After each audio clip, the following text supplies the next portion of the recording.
aloha, everybody. Welcome back to another episode of the Real Uncommon Podcast. This is our 64th live stream, and we're getting punched already. Move us around so I can punch a superstar. What is up, Friday, everybody? Happy Aloha Friday. We have a full panel today because today, guys, we are going to be doing our community roundtable. And let's just go through the panel really quick and let's introduce everyone, starting with my lovely wife, Dee. Happy Aloha Friday. What's going on? Hello, everybody. I am D1 and only, aka wife of the awesome, the real Hinano to there. Yeah, thank you all for being here. And next, we're gonna go this way, Mr. Chris. Who's that? Is that me? Yes. Everybody, great to be here. Very excited. Thank you for having. Thank Thanks you, for being here, Chris. Yeah. All right, I'll jump in here, and I'm very, very happy to say we are here on Aloha Friday, Superstar Rob, Superstar Money Channel, self-proclaimed Web3 utility connoisseur. So I'm going to pass over to Joe here. Yeah, other half of Superstar Money, Superstar Joe. I might have to go back to this hat for this stream, hey Rob, with the little shaka. But we'll pass it over to our good friend, Mr. Vibes, on the side here. Yeah, my name is formerly VV Vibes. It is now Digital Vibes. Glad to be here, hanging out with all of you guys. I'm excited for Stargate. You know, it's gonna happen. They already announced it, Stargate. I'm sure that's gonna be a topic at some point, but I'm excited. Yeah. Well, the question is, you can't have just one. You got to have two. You got to go to Stargate to get you into your garage, into your toilet. You know, VV-verse, right?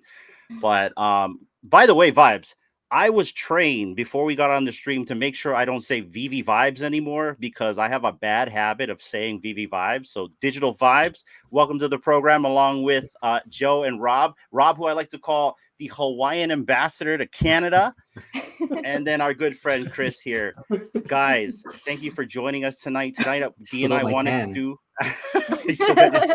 Yeah, we can see it. a little bit of it left. We were just talking about the cold before we started, but thanks for coming on, you guys. Tonight, Dee and I wanted to do a community roundtable because we've seen the sentiment grow within the community. By the way, Kid Arcade in the house. What's up, Arcade? What's up, y'all? So, yeah. Is that a new setup? That looks awesome. Nice. Dude, I like it. It looks different because I'm using my cell phone as a webcam now. Oh, dude, wow. That angle's awesome. Oh, I like it. you look 4K. Yeah, 4K no, that's arcade. crazy. It changed the world. What are you gonna do if David calls you though?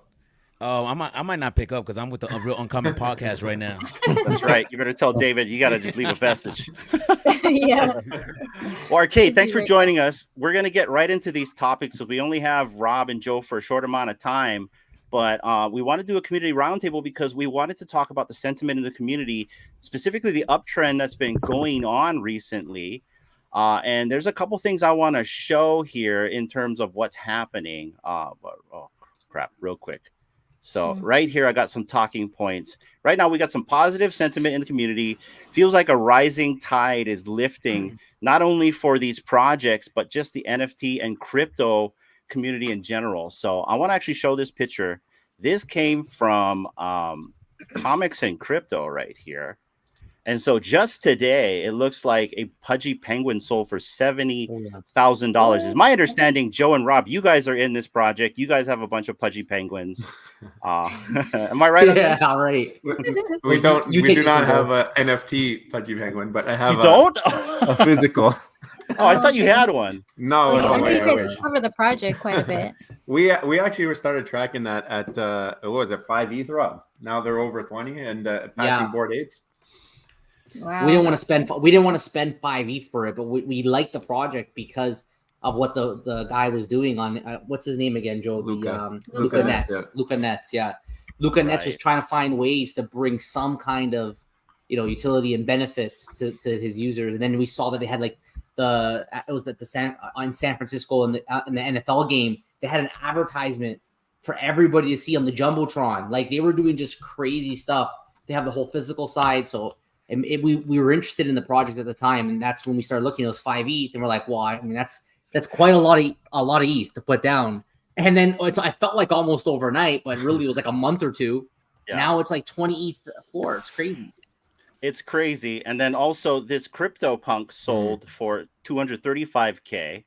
And so the NFT space is heating up again. Crypto's heating up. It's my understanding.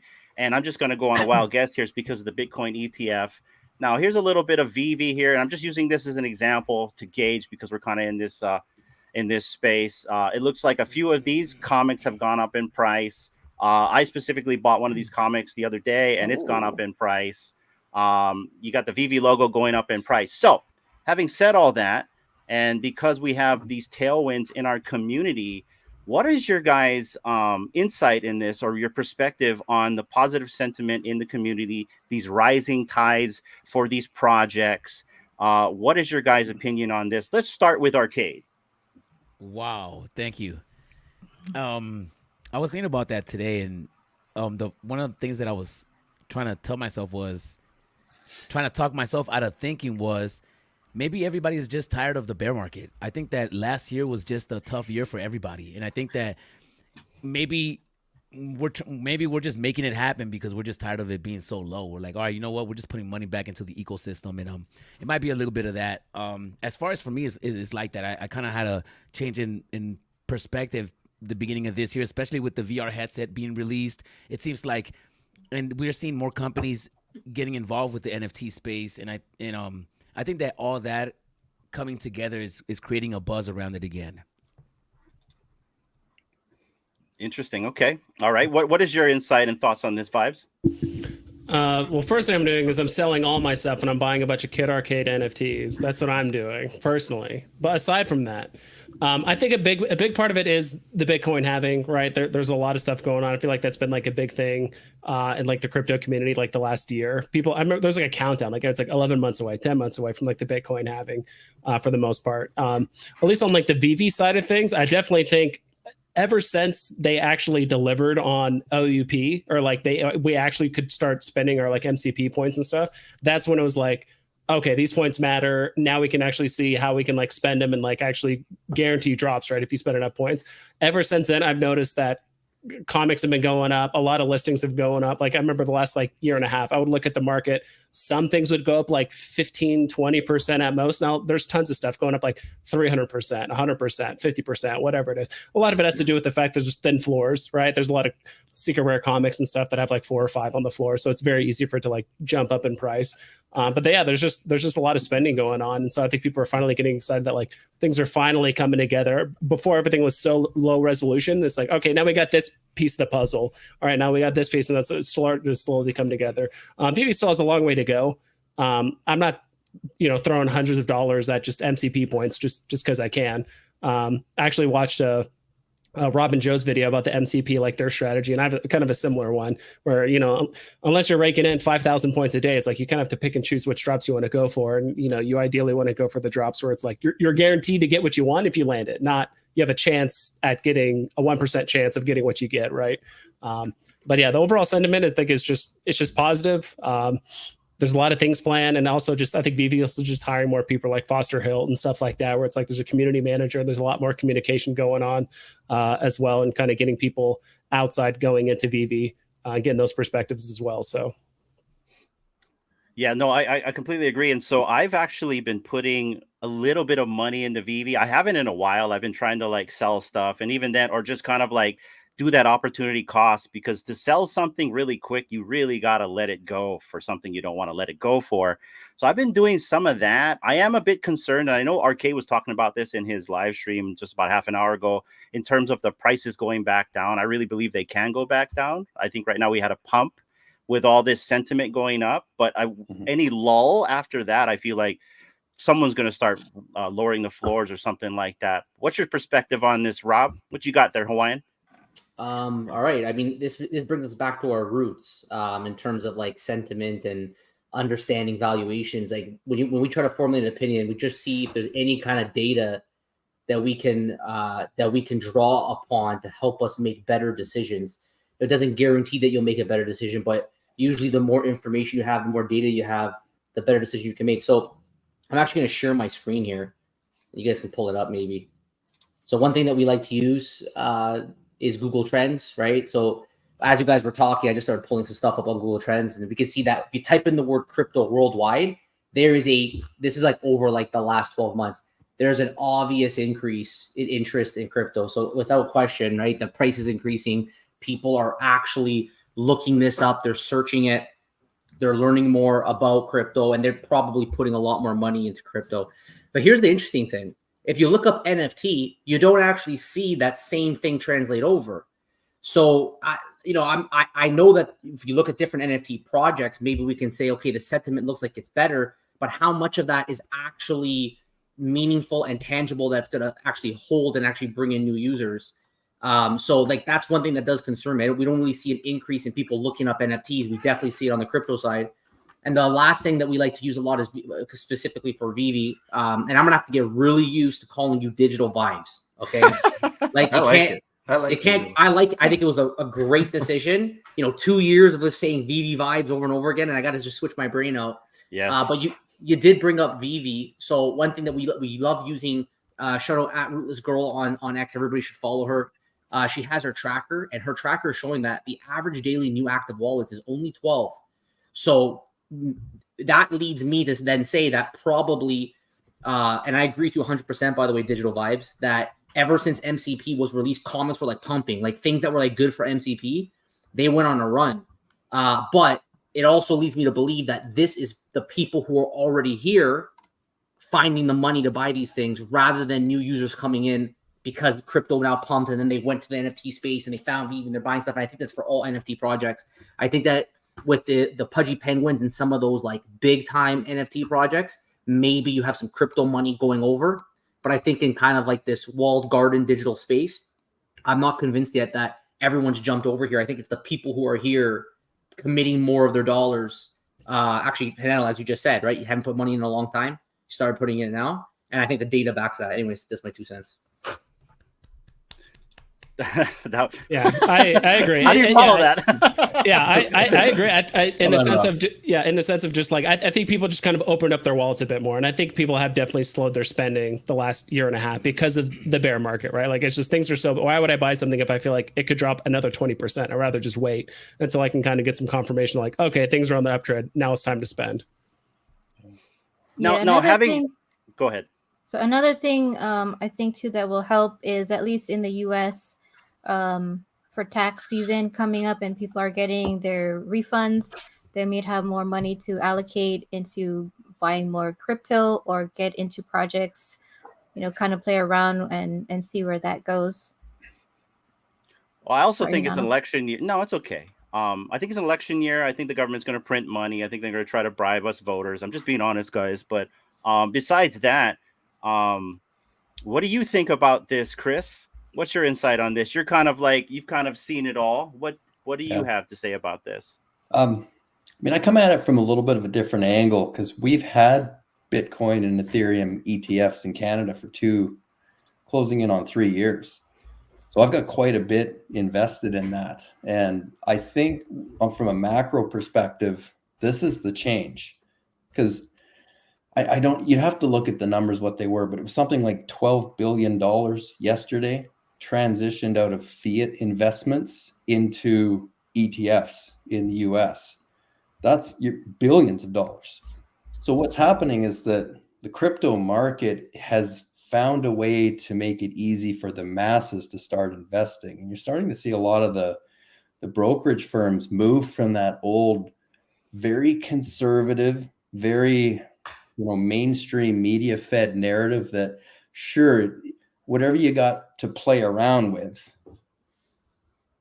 put this in Bitcoin and Ethereum. What's happening now is you've got you got to get 5%. You should have 15% of your portfolio now connected to this hard money.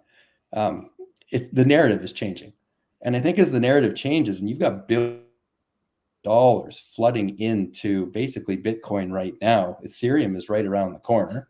It's been approved in Canada, so how could it not come to the States, right? And you're going to see Ethereum take off. And I always just look at Ethereum as the underlying, it's just a new pipe of the internet, it's a transactional internet, right? And I think what's coming from that again, it's not the tech that people talk about. It's the simplicity of access for the general consumer. And as this becomes easier and easier to do, as more and more platforms move out and say, like we've got Vivi, we've got Cryptoys, we've got Candy, all these assets that now say, well, you can pay with your credit card, pay with Apple Pay. It removes the fear and the doubt and you remember when you hold your breath when we tried to move OMI, layer 1, layer 2, 99% of the human population doesn't want to hear terminology like that. It's terrifying. And so when you connect even a Marvel asset, be it a digital asset, there's still that hesitation because of what we've just gone through for the past 3-4 years, and then these Bitcoin cycles, and it just looks like it's a game as opposed to reality. That's changing. The reality's coming. More and more people are operating on it. More companies are doing web dev or dev work, I should say, on blockchain. It's just becoming mainstream usage case. And so that's just going to pull this stuff naturally into it. And then, getting right down into Vivi, I still think it's a big advantage that those of us that are here, because I always look at it kind of using a surfing example, right? We were fortunate to get to the beach before anyone else showed up, and we picked the right beach where the waves started swelling. And now we've got our pick of which ones we're riding. We're all gobbling up every fancy and key edition number. There's not many of those. Was it Rob mentioned that the market listings are light? There's not a lot of availability across any asset. Sure, recently some things haven't sold out. I think it's just because we're overwhelmed in the choice, but like all the good stuff is being eaten up, right? We're picking the waves before the masses have had a chance to get here. And so I think as all these things are coming together, 2024, 2025, I think it's going to be a pretty interesting year as we roll this all out. So. I see what you did there, Chris. Joe, what's your perspective on all this? Yeah, I mean, I like the wave analogy. I'm going to use that one a little bit differently. I'm going to go back to a little bit of what Rob was saying earlier. I think we got to look at this entire thing, at least localized in digital collecting, not just Vivi, but all these collecting platforms that we're on. It's something that we've seen before. Like we've seen people get excited. We've seen people get upset. We see how the market moves, and until we see new money coming in, it's going to be the same type of thing. I mean, it's even like Arcade said at the beginning of the stream, he thinks maybe there might even be a little bit of okay, let's do this. And whenever there's that little bit of positivity, we all rush and say, listen, okay, this is it. And we saw that, I think it was what, Rob, June 2023 was the last time that we saw something similar. It was in July. And I think this is a little bit different than that time, just because we've seen crypto moving, we've seen other NFT projects moving. So there might be some people starting to like hover around, like the little vultures in the sky starting to look around. But I don't think they've gone down and bit the fish yet. I think that they're still trying to figure it out. And I think that's why, like, what we've done our videos for the last 3 weeks. I saw Slider and they're asking how many times we're going to mention utility. We've been talking about utility for the last 3, 4, 5 weeks, like really, really hardcore, because we know that people are starting to do that, circling around in the sky, and they're starting to look at the space, and we want them to be attracted to the space. We want them to say, oh, if I buy that, I can do this. Oh, if I go to Walmart, I can buy that toy, and now I can go and play this game on my phone, and I could do like Fortnite, like this type of stuff. We want that to be a part of everything. Like we collect on Vivi, we collect on Cryptoids, we collect on McFarlane, we collect all these projects. We want them all to have something more than just a toy or a digital picture with a mint number, because we know that the masses are starting to come around, right? They're starting to look, and we're all ready, and everybody here on the screen is ready because we've been here for the last couple of years. We've been suffering through it, but I mean, now there's more options, right? So there's more options, and we want to make sure that like we're putting that out there because we want all our bags to realize that this might be good for the space. So I think it is still cyclical. I think that if something bad happens, you're going to see it deflate. If something good happens, you're going to see it inflate. Yeah, I mean, if we start to give them a reason to come in, then we're all going to be good. We're going to be happy. Before I change the topic, Rob, I see that you pulled up your screen. You want to share something here? No, actually, I just switched it to the Twitter. Oh, okay. As I saw it pop up, I'm like, I mean, bring it back. I'll show something. bringing it back. He's gonna do the news. Right there. Yeah, I'll do the. Yeah, no, I wasn't gonna do the news. That was a good one, D. But yeah, just as I said, self-proclaimed Web3 utility connoisseurs. It's right there in the bio. That's it. 100%.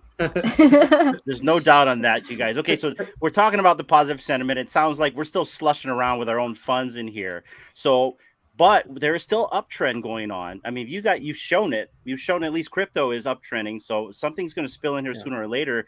So when that does happen, the opportunities and improvements for these projects, what do you think these projects need to do to capitalize on these opportunities and to improve on the issues that they have right now? And let me frame this first. So here's a good example is Vivi. For me, Vivi, my big issue with Vivi and where they need to improve on is the communication to us.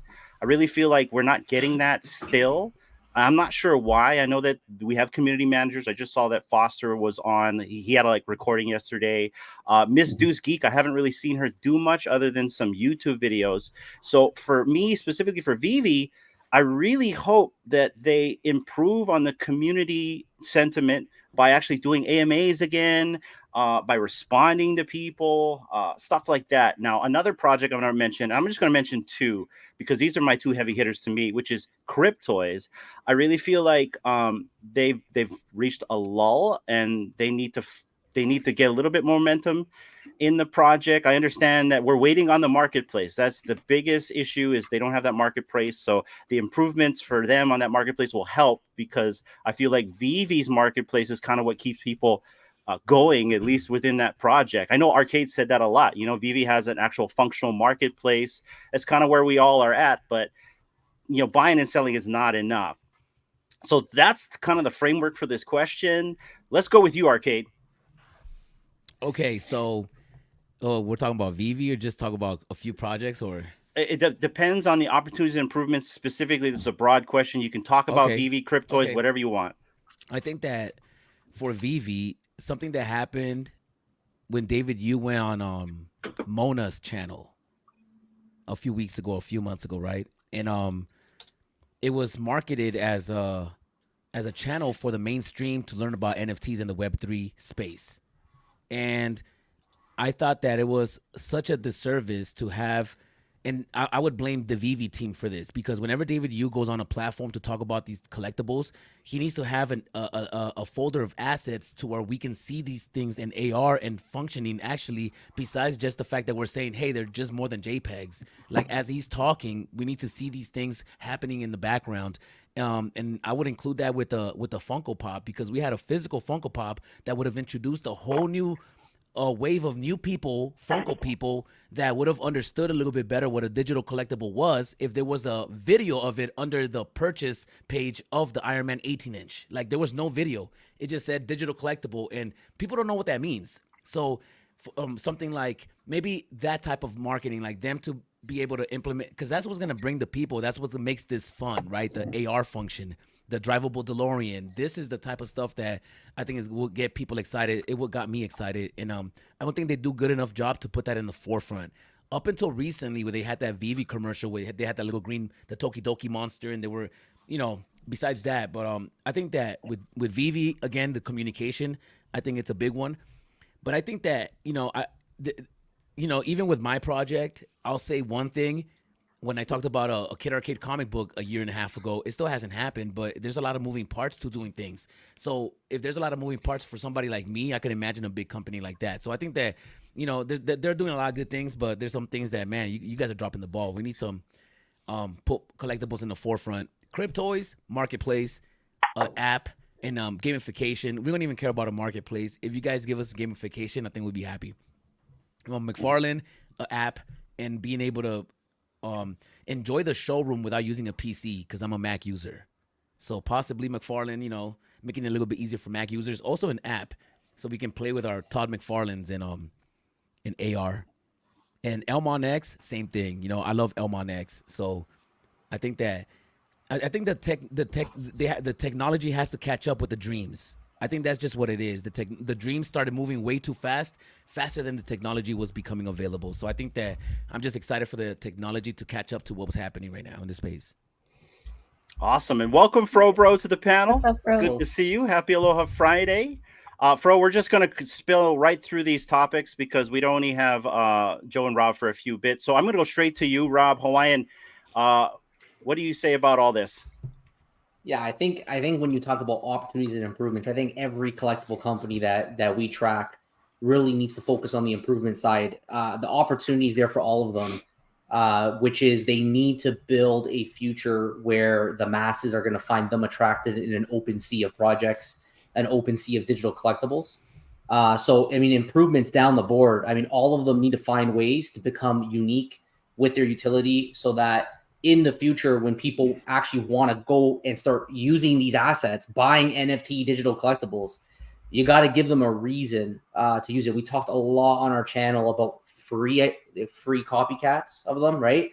I mean, if you look at just a hardcore collector interested in just like, you know, we talk about FAs on VV, but I mean, every platform has their unique set of FAs. The question is, you know, in the future, are people going to really value that blockchain as the main FA versus other blockchains that may become more relevant in the future? There's still a lot of just unknowns in the future. And that's why all these companies can do right now is they need to just build a like layers, like an onion, layers of utility that they can offer their user base so that people will choose them over, you know, I don't know, maybe a free option. And maybe you're going to give them a reason to want to own these things because ownership means gating, right? Ownership means that because it's a verifiable that you have this digital collectible, you can then use it somewhere else. We saw it with FlickPlay, with the whole Bratz partnership. They are officially allowing interoperability. If you go on their platform and you buy their Bratz, you could go to the sandbox and play a game over there now with that Bratz, as well as using their platform, which is a kind of a TikTok platform. I'm not saying that's going to be enough. That's one layer of it. But that platform and all the other platforms have to work on more utility for their users. And I want to give a big shout out, by the way, to the Gold Dragon Club, because on VV, they are going out of their way above and beyond to provide utility for the Gold Dragon like I've never seen anyone do before. They're doing OMI staking. They're like giving away free OMI if you have it. Like they're doing all. I mean, we ran it on our channel, a whole giveaway for their collectibles and their collectible holders, and they're doing this out of the goodness of their own will because they want to find ways to bring utility, but they can only do so much. Really need to see the platforms themselves really bring in a utility that can be attractive to the masses. And I think as time goes on, 2024 is going to be the year where we'll see more of that down the board. But I mean, if I could literally go, but I'll be talking for the next half an hour, project by project, if I really wanted to. But I think just overall, all of them improvements. There's the opportunity; it's massive, and none of them have achieved it. It's improvements right now. It's improvements. Well, way to frame it right there, Rob. And so do you think that maybe these projects should be looking at you guys, the independent projects like the Star Boys and the Drop Heads and the Kid Arcades to kind of like get some guidance on, hey guys, or the Gold Dragon Club, we're providing utility with some of your NFTs and, you know, take some notes kind of a thing? I mean, if that question is directed to me, I mean, they can independent projects probably have the most flexibility for utility. That's the funny thing about all of this, but you also have as an independent project in very unique situations, you have the least ability to actually maximize the utility. Whereas these massive licensors, they have ways that they can connect you. Like we talk about Disney Pinnacle, the ability to maybe have some kind of park integration. Like you have just another level of potential that's going to really bring in the masses. I mean, Pudgy Penguins is an outlier, right? Like you don't have that many projects out there doing what they're doing. So I think independence can only take it so far. We got to start seeing big IP on board with the utility and just start providing more and more of it. The more there is, the merrier it is. And as Chris was saying earlier, you know, we're so early to the beach that we got all the nice spots. I mean, that would really, really help us because we already own these things. Can you imagine after the fact, you get more utility for these things? And then once people find out about the utility, as Digital Vibes was saying, the moment people started using MCP, they wanted to buy MCP products.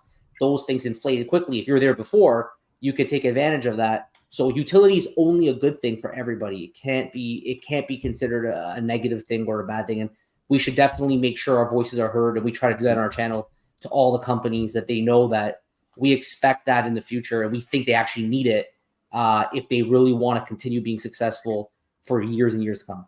Yeah, I think you hit the opportunity on the head there, because we know when VV started, they were the first one. They had the first mover advantage. They brought IP to digital collecting, and that was huge. So like everybody recognized that. That's why they have the biggest user base right now. That's why a lot of people are connected to that platform, because they innovated, right? So now we're at the next crossroads where we need to innovate again, and we need to, and we know, everybody knows, and we've heard all these CEOs and everybody talk that these licensors are hesitant when it comes to utility, hesitant when it comes to doing certain things with their IP and ownership and all this and all that, right? But what if you're that project that convinces them, right? So if you're sitting in a boardroom with Mattel, or you're sitting with Disney, and you're the one who's able to get through to them and say, look, if we do this, this is going to make a difference. This is how we can make it work. And you can somehow create a way that they're comfortable and you can get them on board. I think that's the next wave, right? So that's the opportunity. And then from there, I mean, you open the door for other projects to potentially do something similar. And then that's when the space grows. So, I mean, that's why we keep pushing for the utility. But at the same time, I think there's a lot on the companies and the projects that are building that should, at least when they're in these meetings, because we're not in the meetings, you guys aren't in the meetings, but these guys are in the meetings directly with the IP. Convince them, get them going, get them excited, and get them on board. I think that's the biggest opportunity. Yeah. What do you think about this, Chris? Oh, I'm sorry. I was going to say, like, the comments are also bang on, because, I mean, utility is at the heart of everything. Even as I mean, you know this, Hanan. I mean, as an old school comic collector, I wrote about this recently, right? Utility was the enjoyment of going to a comic book store, buying it, and being able to read it. And then what'd you do with it after? You put it in a baggie with a cardboard slab and you stick it under your stairs or whatever. Right? So to me today, just the simple utility of what I can do with a comic book now. And I've had my Marvel Unlimited subscription. I've read the digital books and all that, but the fact that I can own it, it's like having that comfort level that they're under the stairs. I know where they are.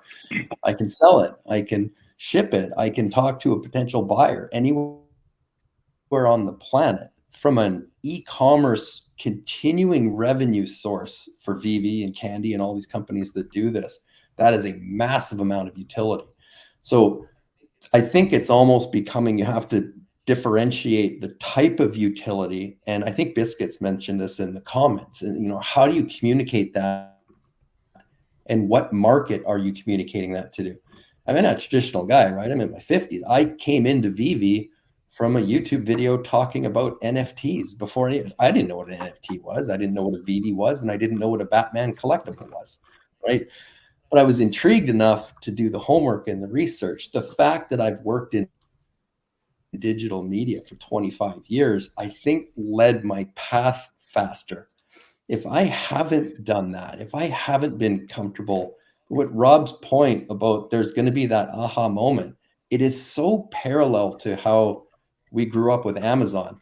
When there was no internet, people didn't put their credit cards anywhere. You guarded it. I even think today people are still hesitant to sometimes put it on a website, right? Mm-hmm. So Amazon was able to create that aha moment that said, look, it's easy. You can get a book from anywhere on the planet. We can even ship it to your house and make everything simple. You don't have to understand the internet. You don't have to know how it works. You just have to buy the book you want. The ruckus, if that's an old guy word, right? That created in the market. If you were a physical bookstore owner, if you were physical anything, the threat of Amazon was terrifying, right? There were riots, there was lawsuits, right? Napster was sued by Metallica to say, you can't license our music and distribute it. Now, what band in the world isn't thinking about how do I create my music on the blockchain, right? That narrative is starting to happen quickly. And whether it's VV or whether it's someone else, there's going to be an aha moment that says, hey, physical collector, it's okay, right? We're not here to destroy your business. If anything, look what Amazon's done. It's made more writers, more comic books more everything, more available and more easy to the entire planet. So it's created wealth. It's moved money around faster. And really, that's at the heart of everything we do. So that's where I see this utility, but it's like, who do you talk to about it? How do you say the right message? If you're a crypto enthusiast and that's what's bringing you in because you understand blockchains and NFTs and security and all the things that come with that, that's a message. If you're somebody that doesn't even know that there's a blockchain thing happening yet, which is probably about 75% of the planet, right? That's a very different conversation. That utility becomes, hey, you've got a fantastic 4-number-1 slab graded. You're never going to let it see the light of day again, but you can buy one, own it again, and read it as many times as you want. So again, it's just talking to audiences in different ways to say, this is comfortable. There's still going to be fear about this because ultimately it's connected to this crypto narrative, right? So if you can break away from that and say, look, this is why these brands are choosing to do this. This is why they're trying to make it simple. And then I think Arcade put a comment earlier, like you put a McDonald's NFT and just by owning it, you get a free coffee once a week. Look at the utility of the Starbucks app, right? Come in and buy a vanilla latte before 11 a.m. and you're going to get 100 Starbucks points, right? That's a free coffee. If you buy one, you're going to get one, right? That's going to bring you back into the store over and over and over. So from there, to me, that's where I think this utility message has to go. Is, why are we doing this? What are we net benefiting you, the individual who wants to collect and enjoy these brands you've grown up with? And I think we also have to, from a user standpoint, and then I'll stop because I'm going on here, but that individual utility, right? When, what's his name there? When like Rambo didn't sell out. Rambo probably didn't sell out because the bulk of the users in the app didn't grow up with Rambo, right? I can get in my car in 45 minutes, drive to the town where his statue was carved into a tree because the first show was filmed here in BC. A lot of people probably bought Rambo from BC, right? And so now, because I own that, maybe there's a coffee shop in town that connects and says, hey, come on in, show us that NFT, take pictures, put it on the wall, and you get half off your lunch. I would drive there in a heartbeat to do that. Yep. But I think that's going to be a whole level of Vivi's marketing system that has to now say, how do we bring the brands in to get them engaging our audiences more? I don't think it should always have to be Vivi. I think the partners are going to have to step up and say, hey, you've got a Walt, come on in, we're going to have Walt Day at the park, right? Something along those lines. And I think that'll just be like, whoa, now I get what's going on here. And that'll be another aha moment where, because that's what the media picks up on. What's Walt Day? What is this in your phone that you have? Explain this to me, right? So I think that's what's going to come. And that's the narrative I'm talking about. And that stems right back to Bitcoin, right? If who saw the interview on CNN the other day with Gary Gensler, right? Ridiculous. This guy was saying, right? They're still going back saying, oh yeah, Bitcoin, it's the most fraudulent thing on the planet we've ever heard from CNN. It's like, are you kidding? You're talking about like $30 trillion of US fiat currency is not accounted for because we can't find it, right? Almost every Bitcoin that's ever been stolen has been returned. It tracked and found who took it, right? So again, as you keep saying that over and over, more people listen, more people hear. And it's like, oh yeah, this maybe isn't as bad as I thought, right? The internet was once going to be a disaster, right? Look at it now. We have a fantastic group of people here talking on the internet. I have no clue how this works. I just know it's awesome. So again, that's how it'll roll out, right? Just over time, it's not even going to be an issue anymore. It's just utility is going to be part of this. I think that's why this whole thing has started and why blockchains are so cool, because they're transactional. And that's the difference, right? Internet 2.0, content. 3.0, transactional. And that's where we're going to be. It has to go there. So I think it's all built. I think it's all built on magic. Go ahead, Arcade. It's true. I was just going to add that it's also the experience, right? Back in the days when the internet first came out, if you wanted to build a website, it was difficult. It was confusing. You had to learn HTML.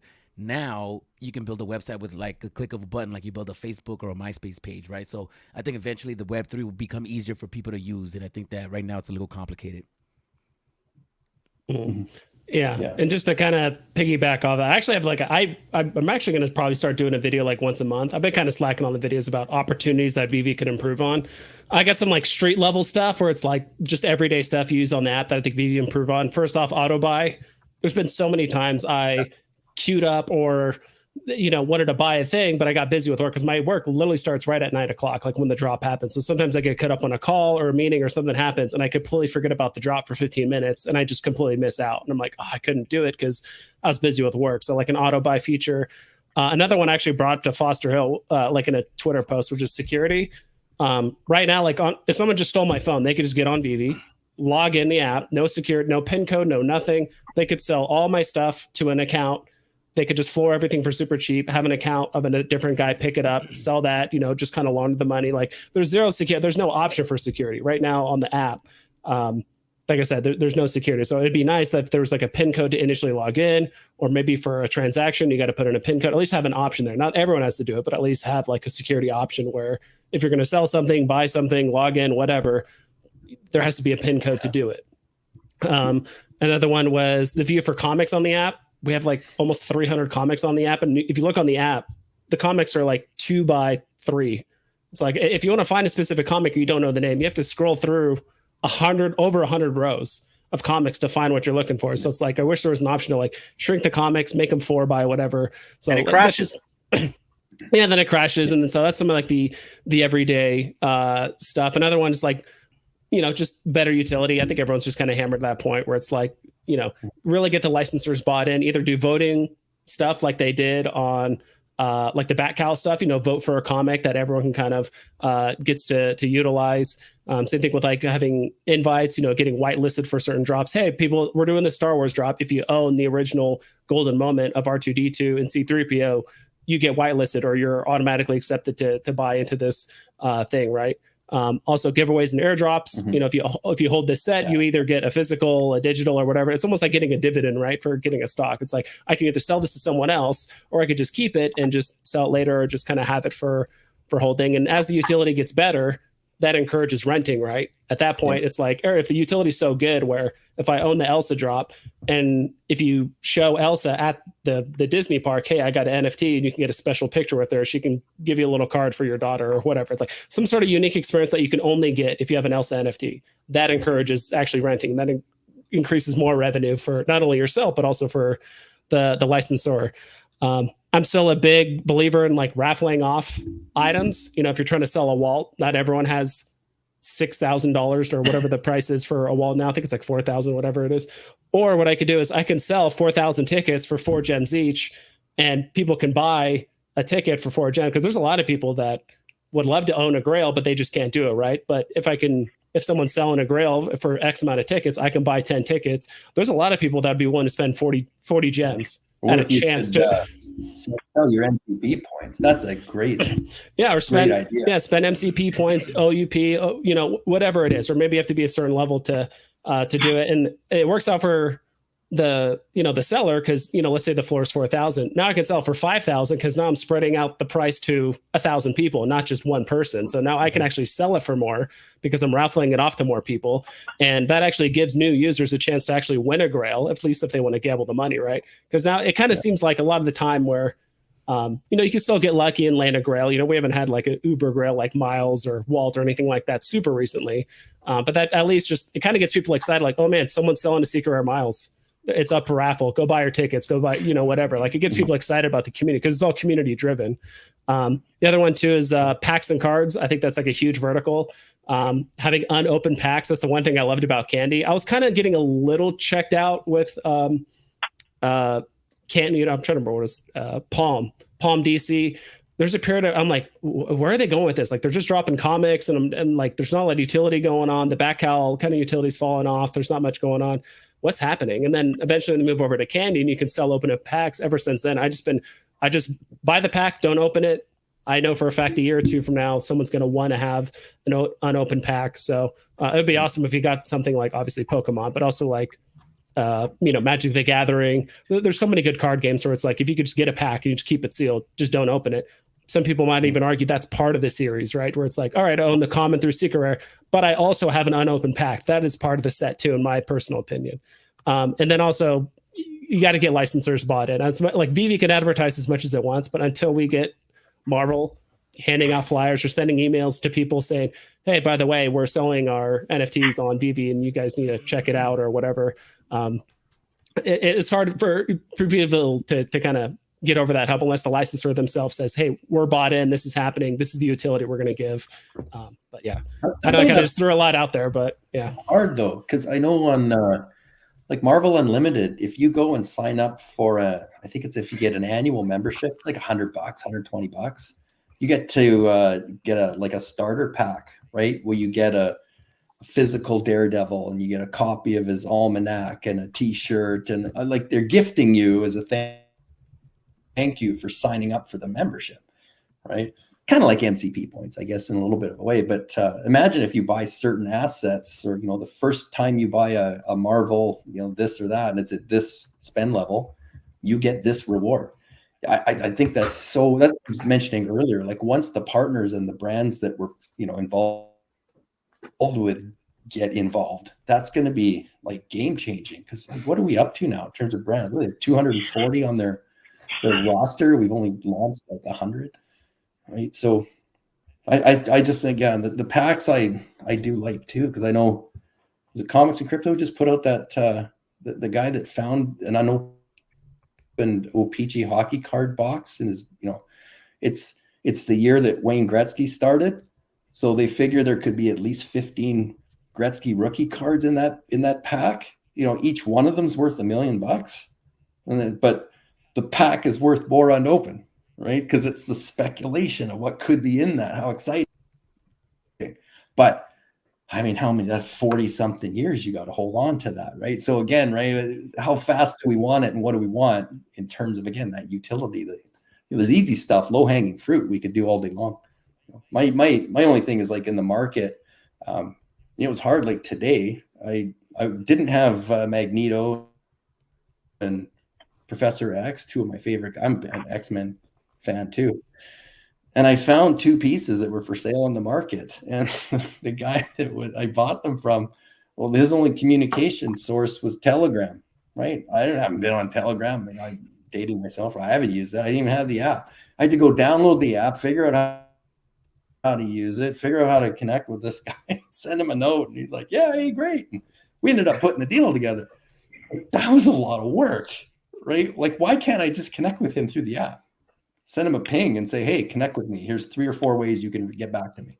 Easy, right? So I think there's little things like that need to get streamlined to make even the marketplace a little more enjoyable and easier, and you'll start seeing that happen a little faster too. But yeah, but some great points. Digital vibes. The blind box thing, I love that idea. And it reminds me like Deal or No Deal, the show where it's like you got 2 cases, but just that unknown. I remember there's some that's like it's $1 and like $1 million. There's some episodes that are like that, but you're gonna get the somewhere in the middle.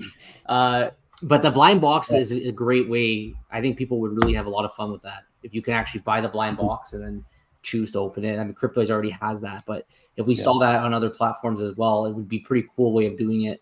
It's just another dynamic to the marketplace, right? I love the idea. Yeah, I want to bring this comment. I did it with Garbage Pail Kids. Sorry, I won that, and it was the same thing. I got 2 packs. I opened one. It was very exciting. I got a couple of things that were like, and then one I didn't. Right, and you always you're like, oh, should I do it? You want to go back. It's hard thinking you've got something of value, but but it's fun, right? Yeah, it's fun. That's what I like about crypto is when you do the unopened. Yeah, it's really fun, right? So go ahead, Dee. I just wanted to give Frobro an opportunity to chime in since you've been in the corner there My for a twin. while. Yeah. What are your thoughts on all that, Frobro? Oh, good. I'm just listening in, man. I'm just absorbing all this wealth of information. And, vibes, dude, let me ask you a question. If Vivi were to do like a Walt drawing, what do you think would be the set limit of MCP points that you'd have to burn? You mean if they did like a raffle thing and they were like raffling like one of the withheld Waltz? Yeah. Like one of the... Yes. Man, I don't know. All of them.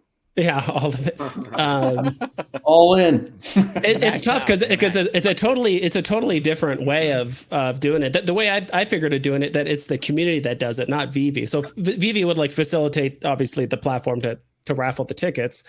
And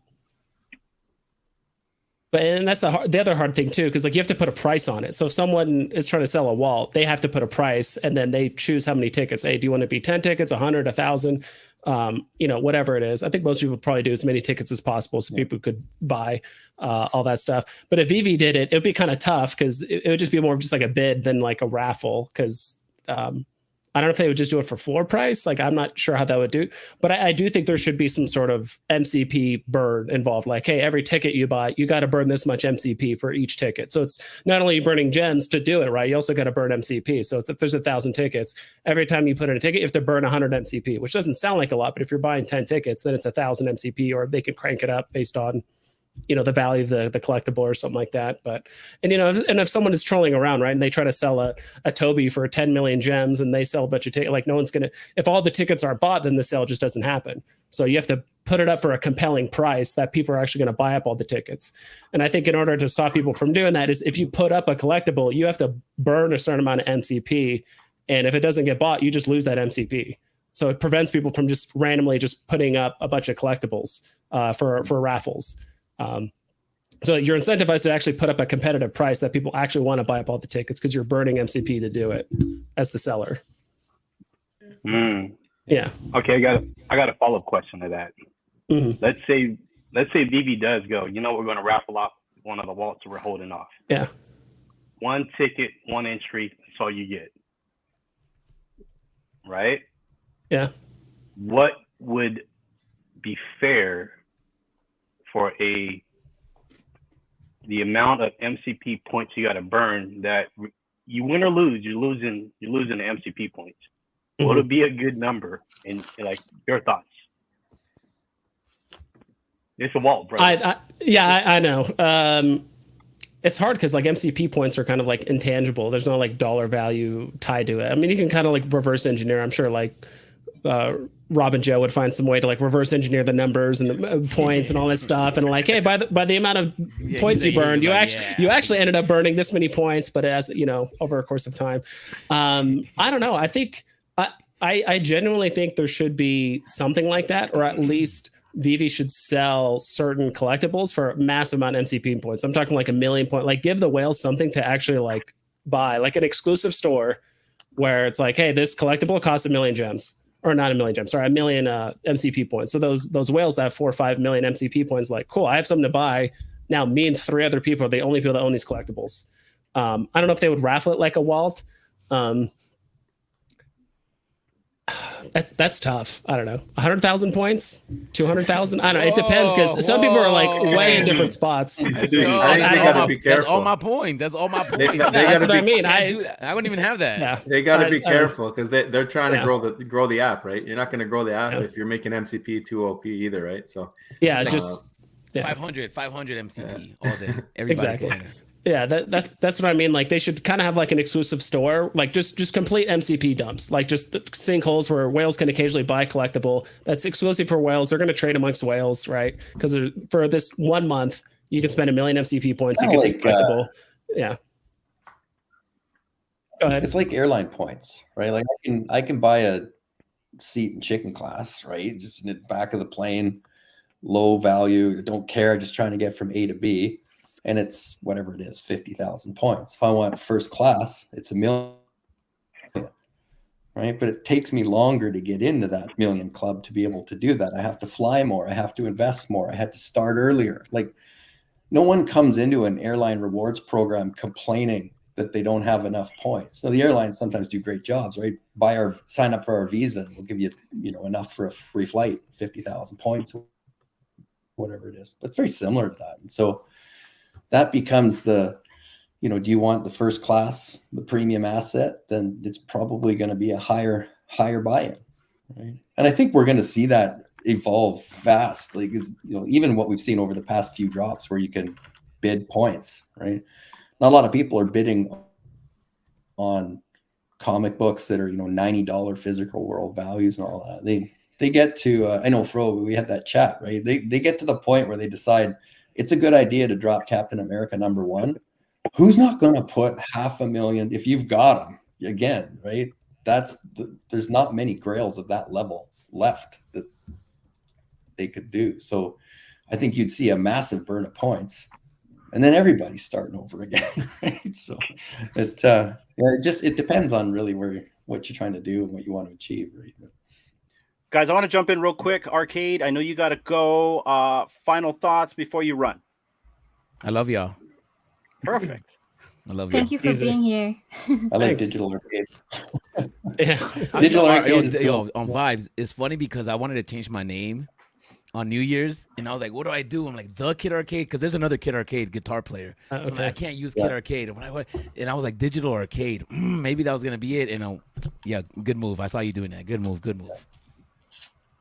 Thanks to everybody. I appreciate it. Have a good night. Yeah. All right, see ya. Thank you. Thanks. Have a good night, Arcade. When platinum walled. Bye. Okay, so I know you guys got to go soon as well, Joe and Rob. So before I move to the next talking point real quick, I wanted to bring up actually this comment from Arcade. When we start spending more time in the digital space, example, visiting my Vverse home, that can change the utility. Showing off your piece can be the utility. We don't have a place to hang out. Now, I don't necessarily agree showing off your piece can be the only utility or can be the utility. I think we need more than that. But specifically for the question here, where opportunities, I do see, me personally, an opportunity for VV. The way I look at the VVverse is not the way that other people are looking at the VVverse, or maybe you guys look at it the way that I do, but I'm looking at it as the first MySpace or Facebook where we can go in. And I know there's lots, guys. I know there's like Sandbox and all these things. I'm talking about specifically this space and the opportunity that they can have where they can bring people in and start a social media aspect where we can socialize within the VVverse. And the carrot for this is all this IP that surrounds us, like the DeLorean and all that stuff. It brings you back to your childhood. You get that nostalgia, the nostalgia respark.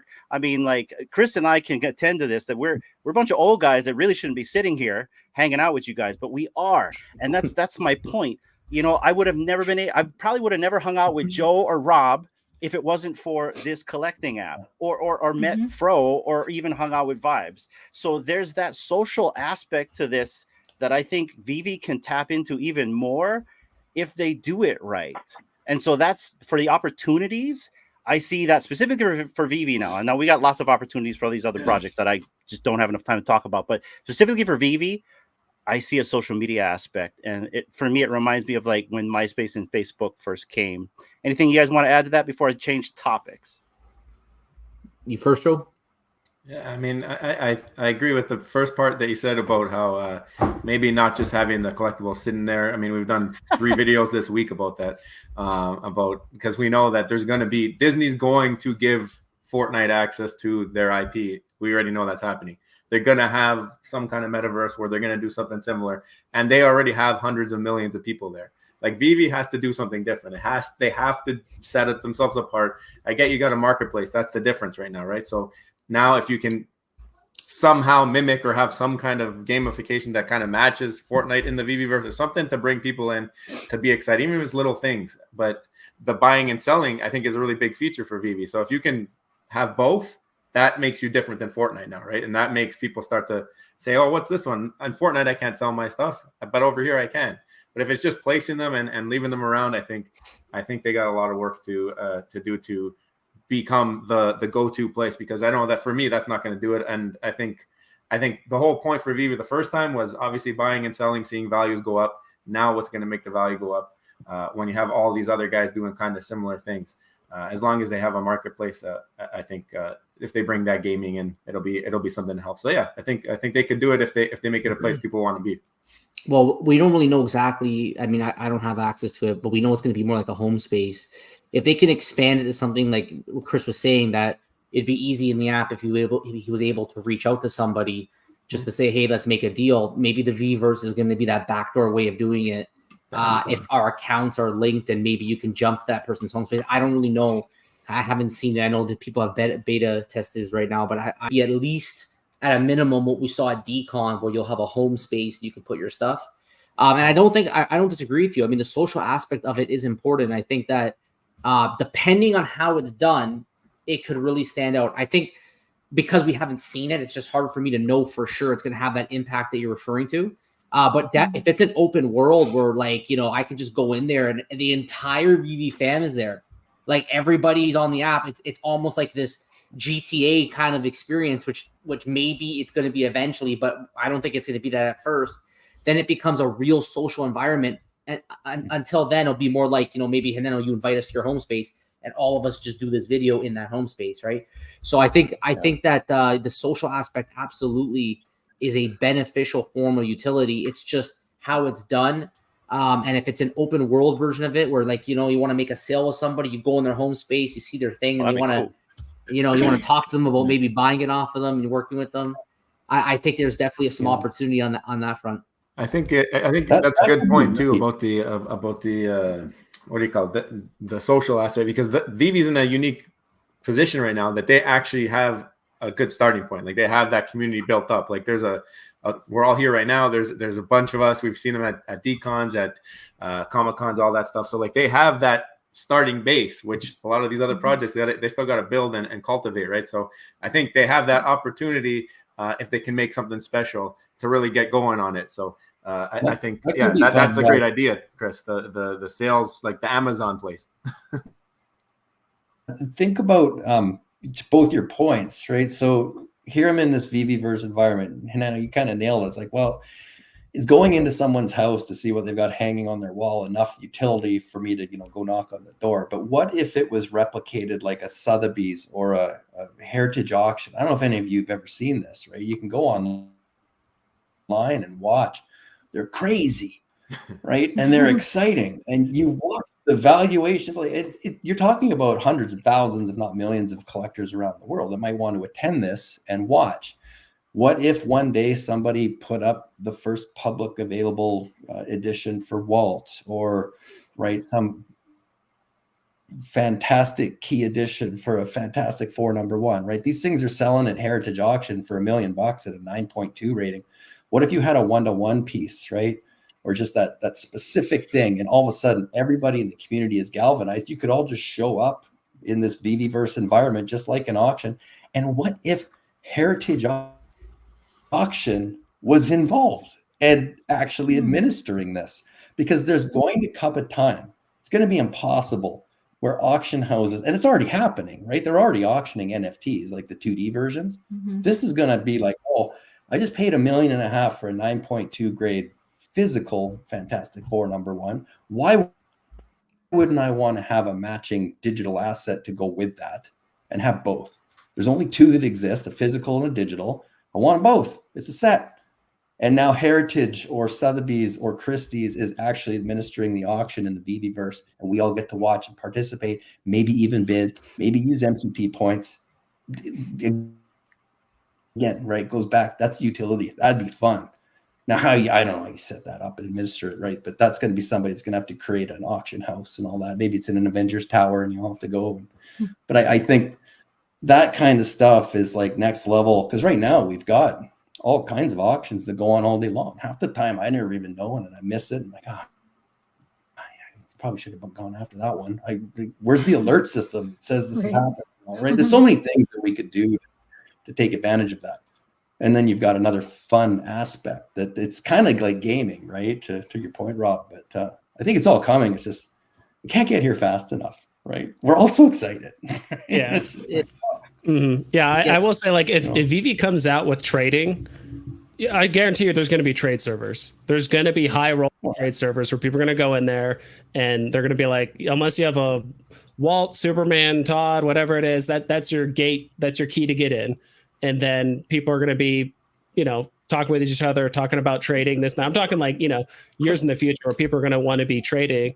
And it'd be nice too if you could look at other people's vaults, like I can look at Hinano and say like, hey, I see a 400 Enterprises. Are you willing to part with one?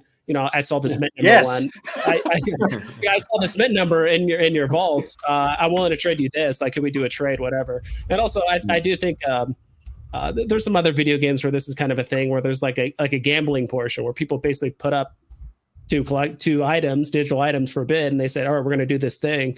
And even some of the simplest forms of gambling, than some video games I've done before, which is just, I think it's just called like death rolling or whatever, where you roll, it randomly generates. So the first person starts, you randomly generate a number 1 through 100, whatever that number is. So let's say me and Fro were playing, I roll first. So out of 100, it's a 36. Now he rolls from 36 down. So he rolls a random number between 1 to 36. Let's say he gets 12. Now I roll a number from 1 to 12, and it just keeps going down and down. Whoever gets the number 1 first loses, and the other person wins and gets both collectibles or whatever it is. So I don't think VV will go that direction with like gambling or like you can, but if trading is a thing, that will definitely happen.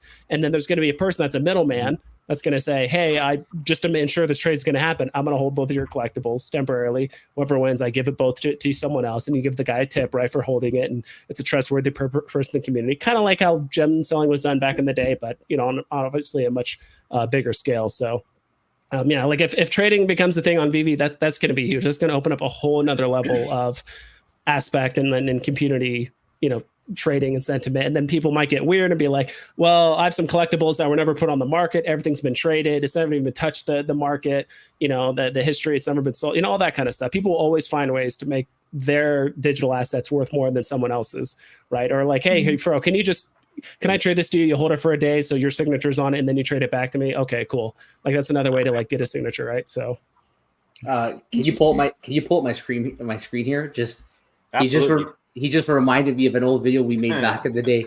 VV will become a casino with gamification. Yeah. Anyways, this was a year ago. We were actually together on this one, I think, Joe. We were here sitting together on this one, but it's speculation at this point. But it was in the white pages. VV talked about it in their old white paper, where almost this idea of like imagine having a battle of some game between me and you, and the loser gets the other person's collectible. So I know at some point it was in their white pages. I know a lot of that white pages is no longer applicable.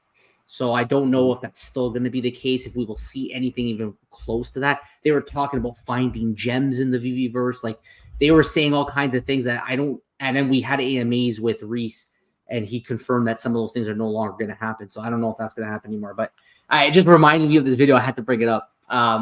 But I got to go now. Cool. And I had a really good time hanging out with all you guys. Thank you, both Hanano and Dee for having me on. And it was great being with all you guys here. So I guess we'll see you around. We'll see you online. And have a good night. Hawaiian. Thank you, Rob. Thank you. Have a good night. I'm gonna jump off as well, guys. So thank you for having me up here. I'm gonna listen to it though on my way upstairs. But no, guys, thank you for having us and bringing everybody together. I mean, you guys do a great job bringing the community together.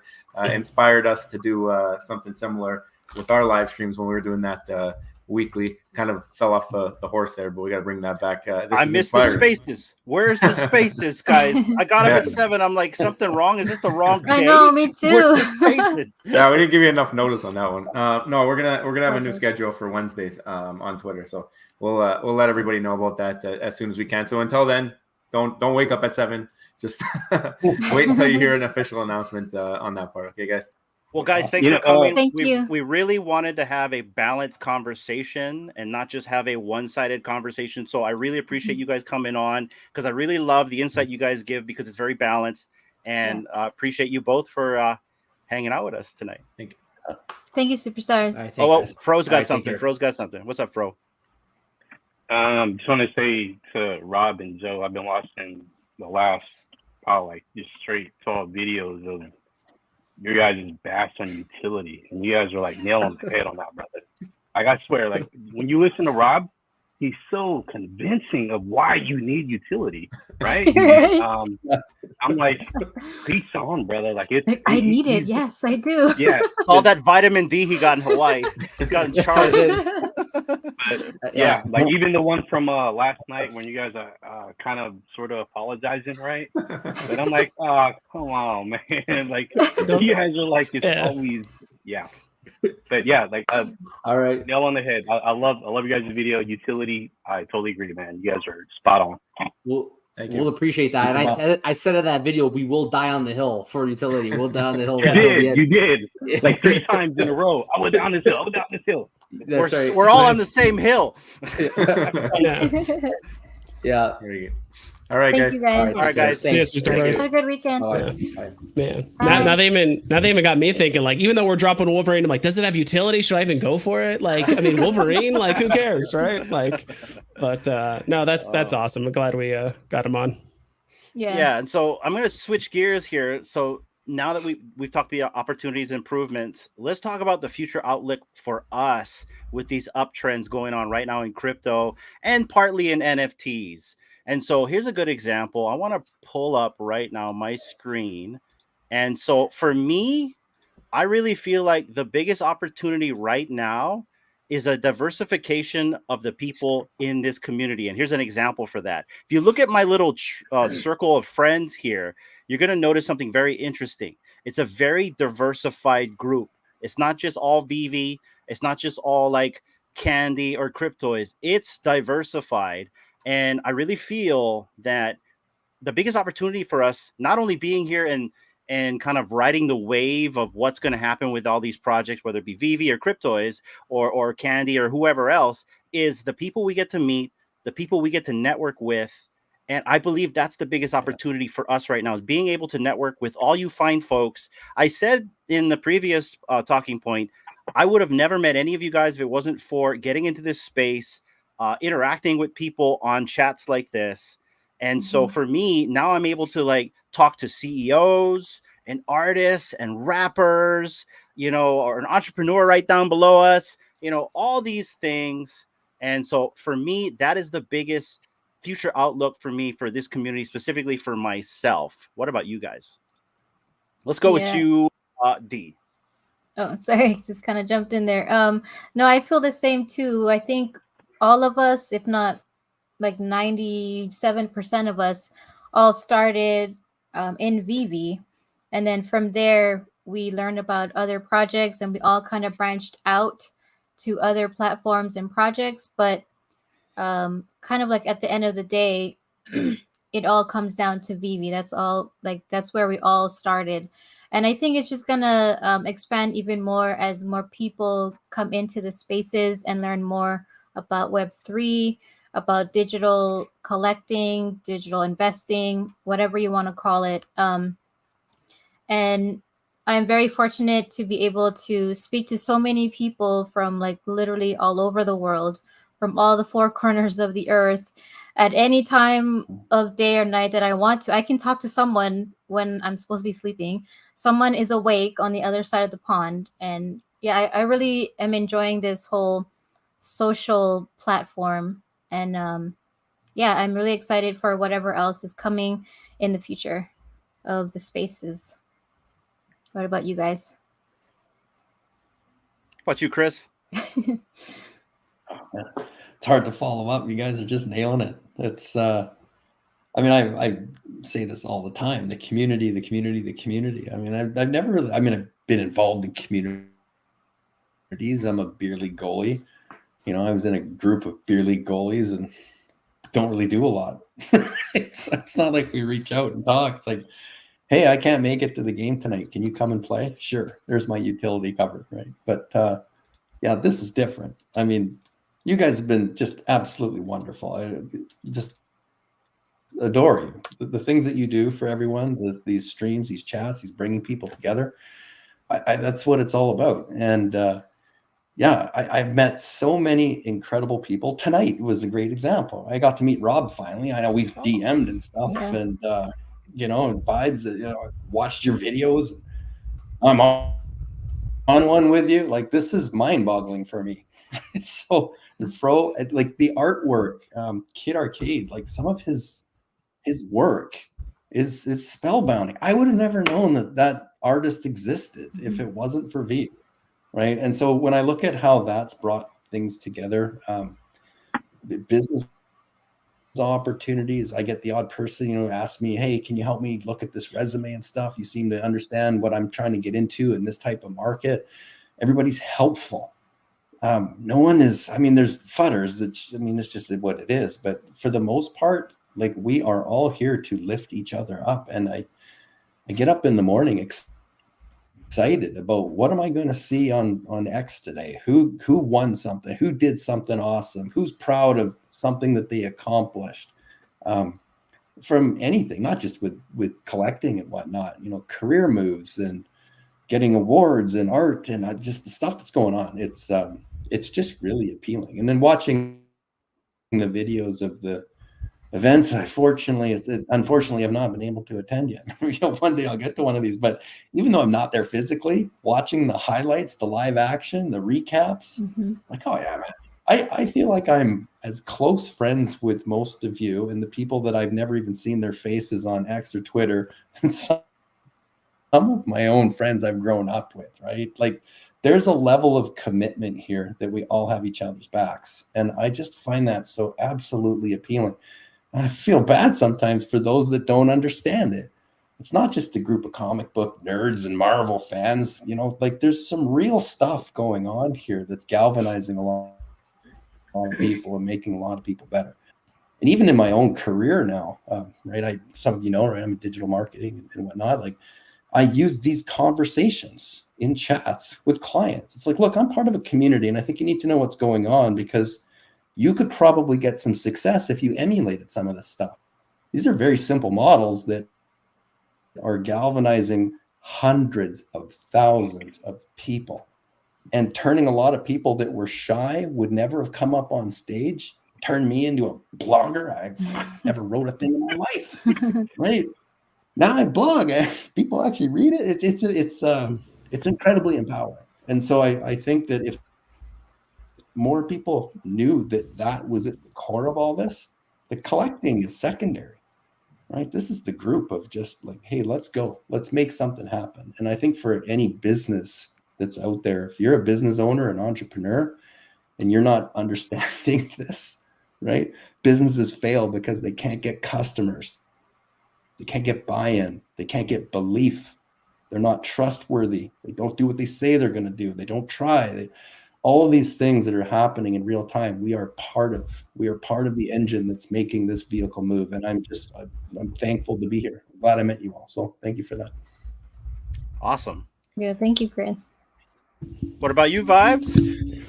Oh man, this I've been a part of a lot of communities. Even before VV, there's been other like online communities with like video games, and that's kind of where I get a lot of my ideas. That I kind of apply to VV. Where people are like, "Oh, the raffle idea is great," and this whole like trading, gambling. I'm like, dude, I've been a part of it for like over a decade or 15, 20 years with this stuff. But this community is by far and away the best one that I've been a part of. Initially, I was a little kind of afraid to like tell my friends and stuff, but like now they're kind of bought in and they hear it enough where they're like, dude, that's awesome. And it kind of gives me, something to do and people to talk to stuff about, stuff like this. I fortunately met Dean Hanano like last year when we went to, or technically the year before, like DCon.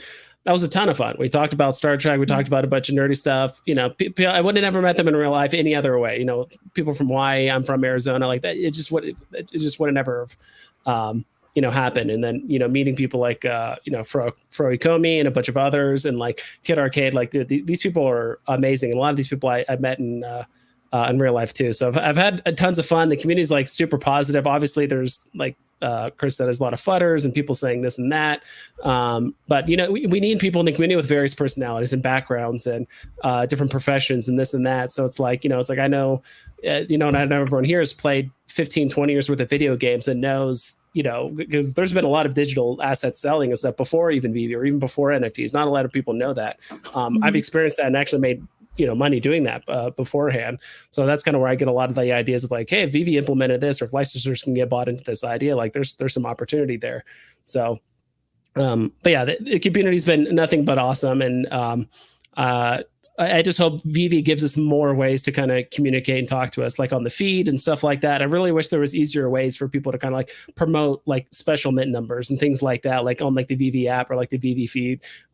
That's a bit easier. Like, but yeah, no, the community is amazing. It's just hard to keep. There's just so many people. It's a good problem to have. Like there's so many people, so many Discords and spaces and stuff. Like there's always something going on. Like Dee said, like at any point in the day, you can find someone doing something, either a tweet or a space or a live stream or whatever it is. There's always someone talking about VV somewhere at some point or posting or doing something. So, and we only have a few thousand people on the on like the whole VV app thing. Like imagine we get to 100,000, then 200, then 500, then 1 million. It's like it's just going to expand more and more from there. So super excited for the future and meet more people. And yeah, that's pretty much it.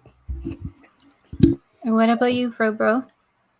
I think you all pretty much said everything I wanted to say. Yeah, just positive engagement and communication from the whole, VV community. Just like Chris, when I wake up in the morning, I open up, Twitter, X, and I'm like, what am I going to see today? Like who's creating what today? Who's doing what? Who bought what? Who's, So, yeah, I'm excited. Like every morning, that's kind of what gets me going. I have a cup of coffee. I'm scrolling through Twitter. I'll see posts of, I bought this last night, or I got too drunk last night and I went and bought a bunch of these. Yeah. So, yeah, and that's the driving force that gets me going. Like it's kind of like me giving back to everyone that gives you positive, communication, and that's why I create the photos that I do, the short videos that I do. That's my way of giving back, and I just try to keep things going. So I never want to be that person that kind of just causes waves, because it's too many good things happening. And I've said this a bazillion times where I've seen sneak peek behind the velvet curtain, and those that are now fortunate enough to see what I'm seeing. I mean, it's brighter days are ahead. There's no reason to FUD right now. Like it's just, with the recent VV Digital collectibles going bonkers and trending. I mean, gosh, it's one of those things where right. That's crazy. Yeah. Those Yeah, like you just can't help it, right? Those commercials you make, Fro, like I've watched it like 10 times, just laughing. When it's awesome. When I filmed with Evolved, he played it, and he played it to get my reaction, and I almost fell off my chair. Okay, like I don't know what's going on over there, bro, but man, where's the hair? Those are good. Right? That's Fro Wonder, isn't it? Different guy. But that's the reason why I do what I do, is for everyone in the community. I told Hinano this in the first time he and I spoke, and it's someone may be having a bad day. Work's been gruesome. They're coming home. They want to open up the Twitter feed, and they just want to kind of see what their friends are doing, what's going on. And if I'm that guy that gives them that one chuckle, then my work is done. Like it just, that's all I want to do, is just bring just positive vibes to the community, and just make people smile. I'm simple. Yeah, I think just to touch on that, we should stay positive, or at least try to.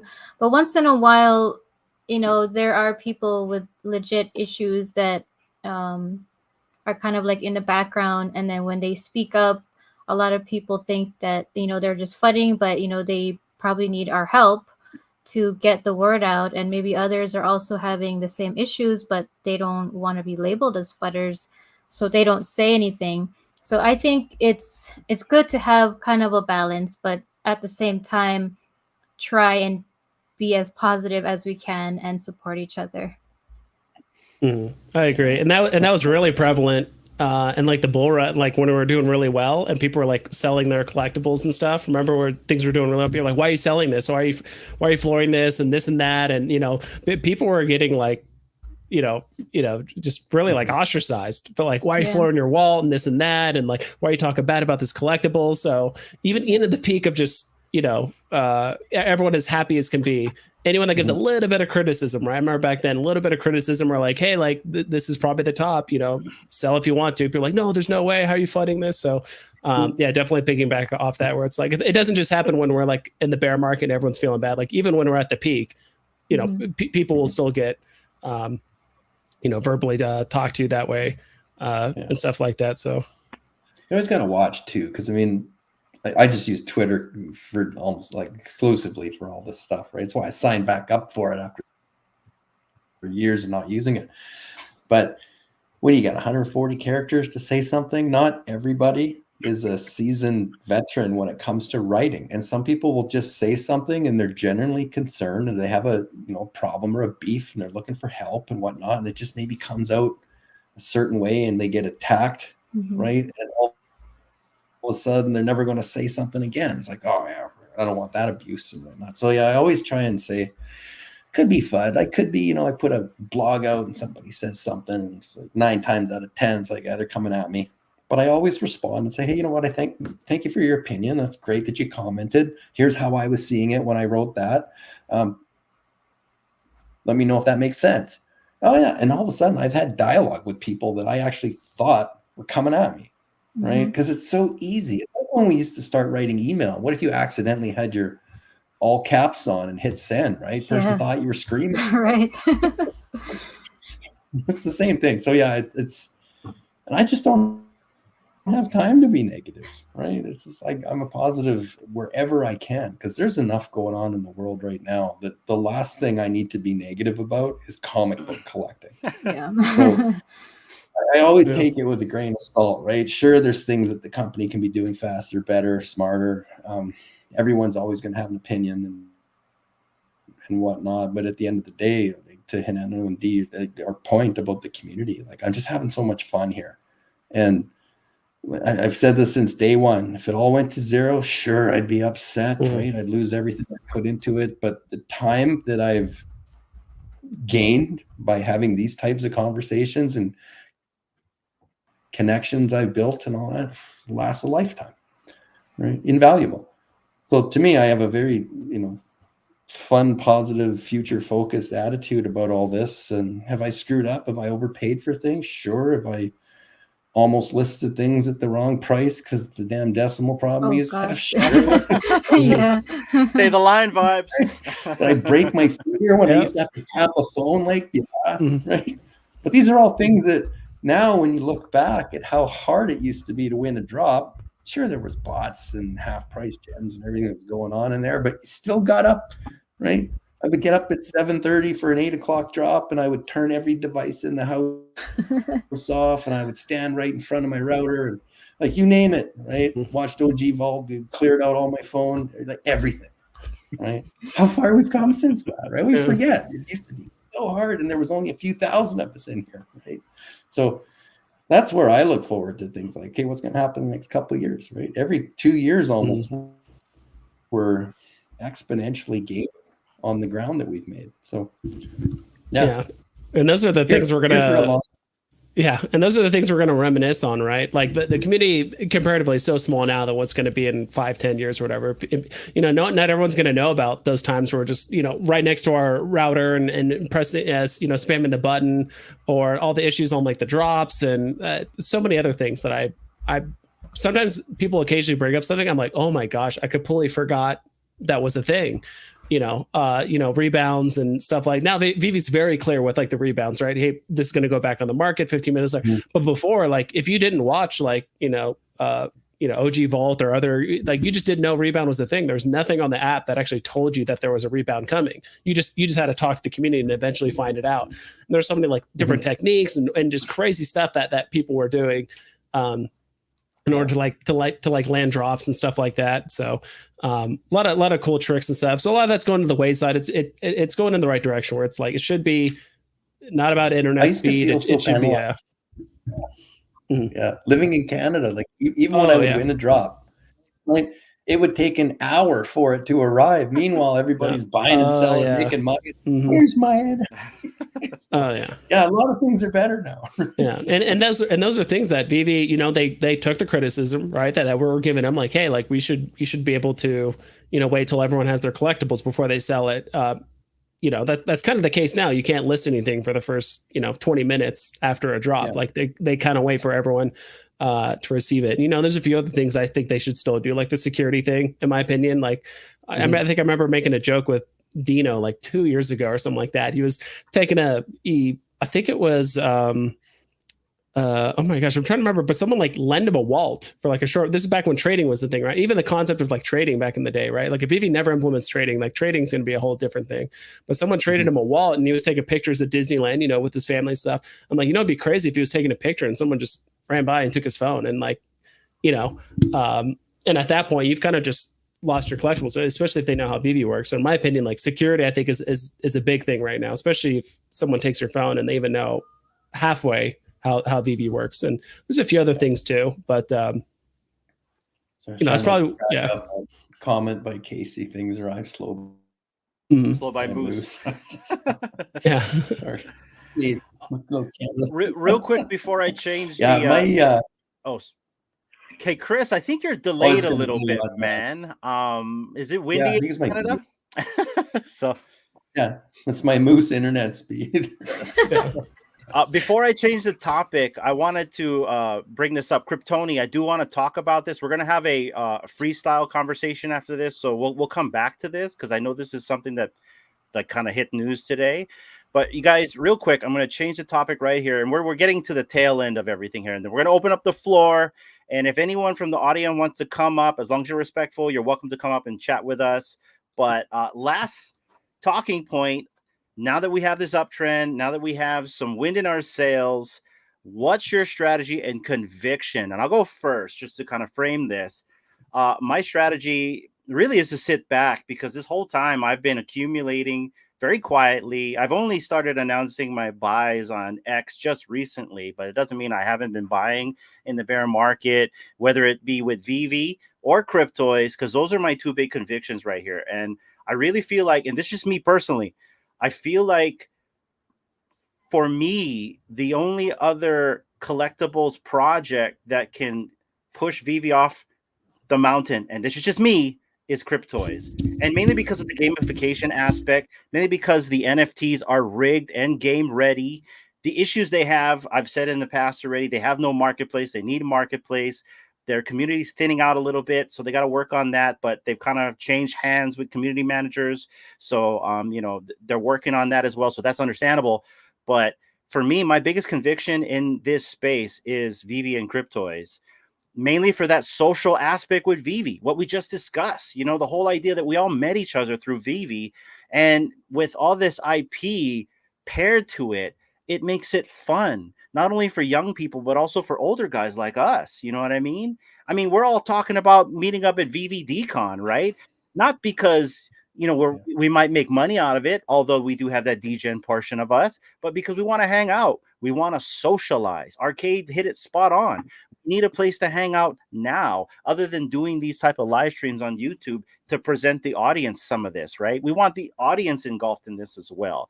So, you know, right now, my strategy, I'm just sitting back. I've got like a nice bunch of Cryptoys. I've got a bunch of stuff. I already, you know, with the help of the community, and I'm going to just call it out, Chris, I was able to purchase a Fantastic Four #1 SR yesterday. And so for me, I'm good. You know, when it comes to like, say, the value aspect and me maybe investing, because I think collecting and investing are the same thing, in my opinion. I'm good. I'll be buying whatever Vivi drops comic book wise. Like I bought a bunch of Blades. I think I bought like maybe 20 copies of that in the aftermarket. I have the secret rare. So my conviction right now is just sit back, wait for them to cook and build. I want to get in that Vivi verse because, like I said, again, I really feel like Vivi has the opportunity to become the new MySpace or Facebook, but that doesn't necessarily mean that Disney won't start and make their own as well. That could happen as well. But until we find out the truth of any of that going forward, these are my two big bets for this space. What about you? Let's go with Fro. I think I know what the answer is.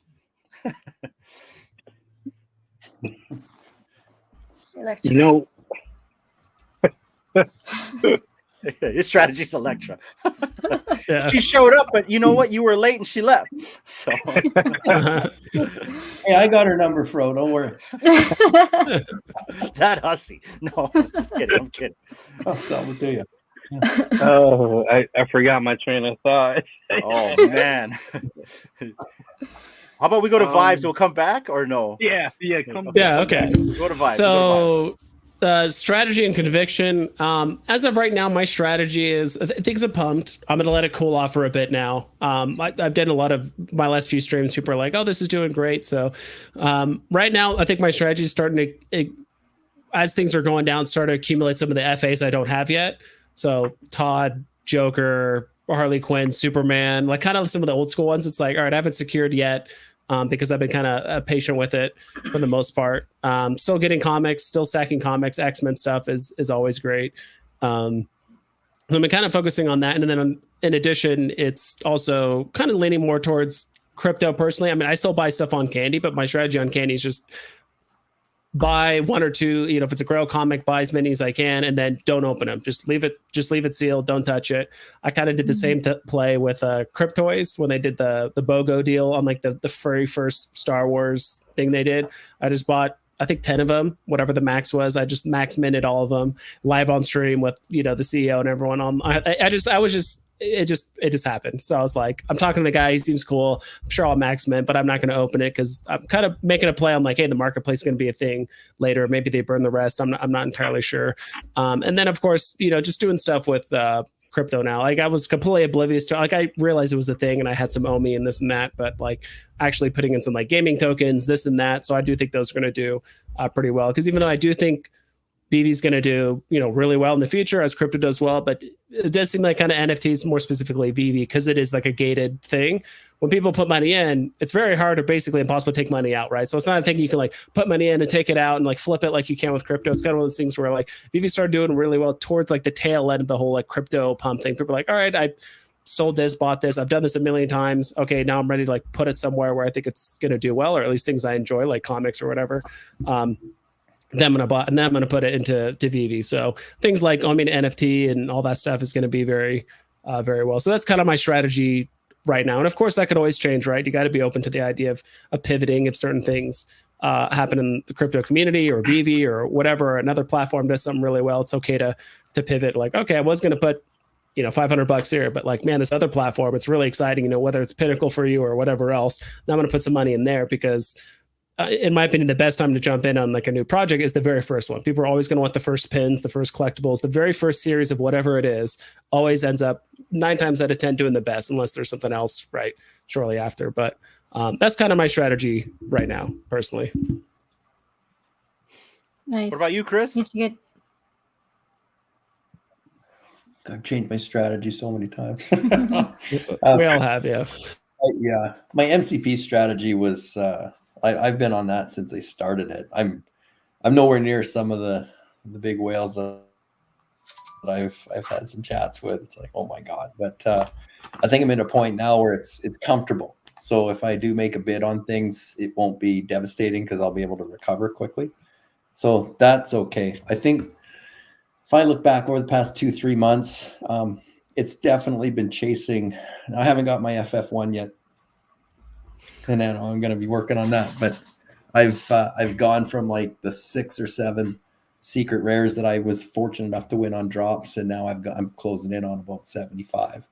So they're just, I've been picking them up like a month ago, right? Ones that were $300-$400, just a year ago that were selling for $20. And so I thought, well, blended MCP stacking strategy.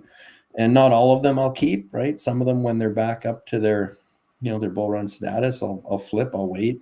And the other big thing I've been doing for pretty much this whole year is what Alex tells me this all the time, Osmond, right?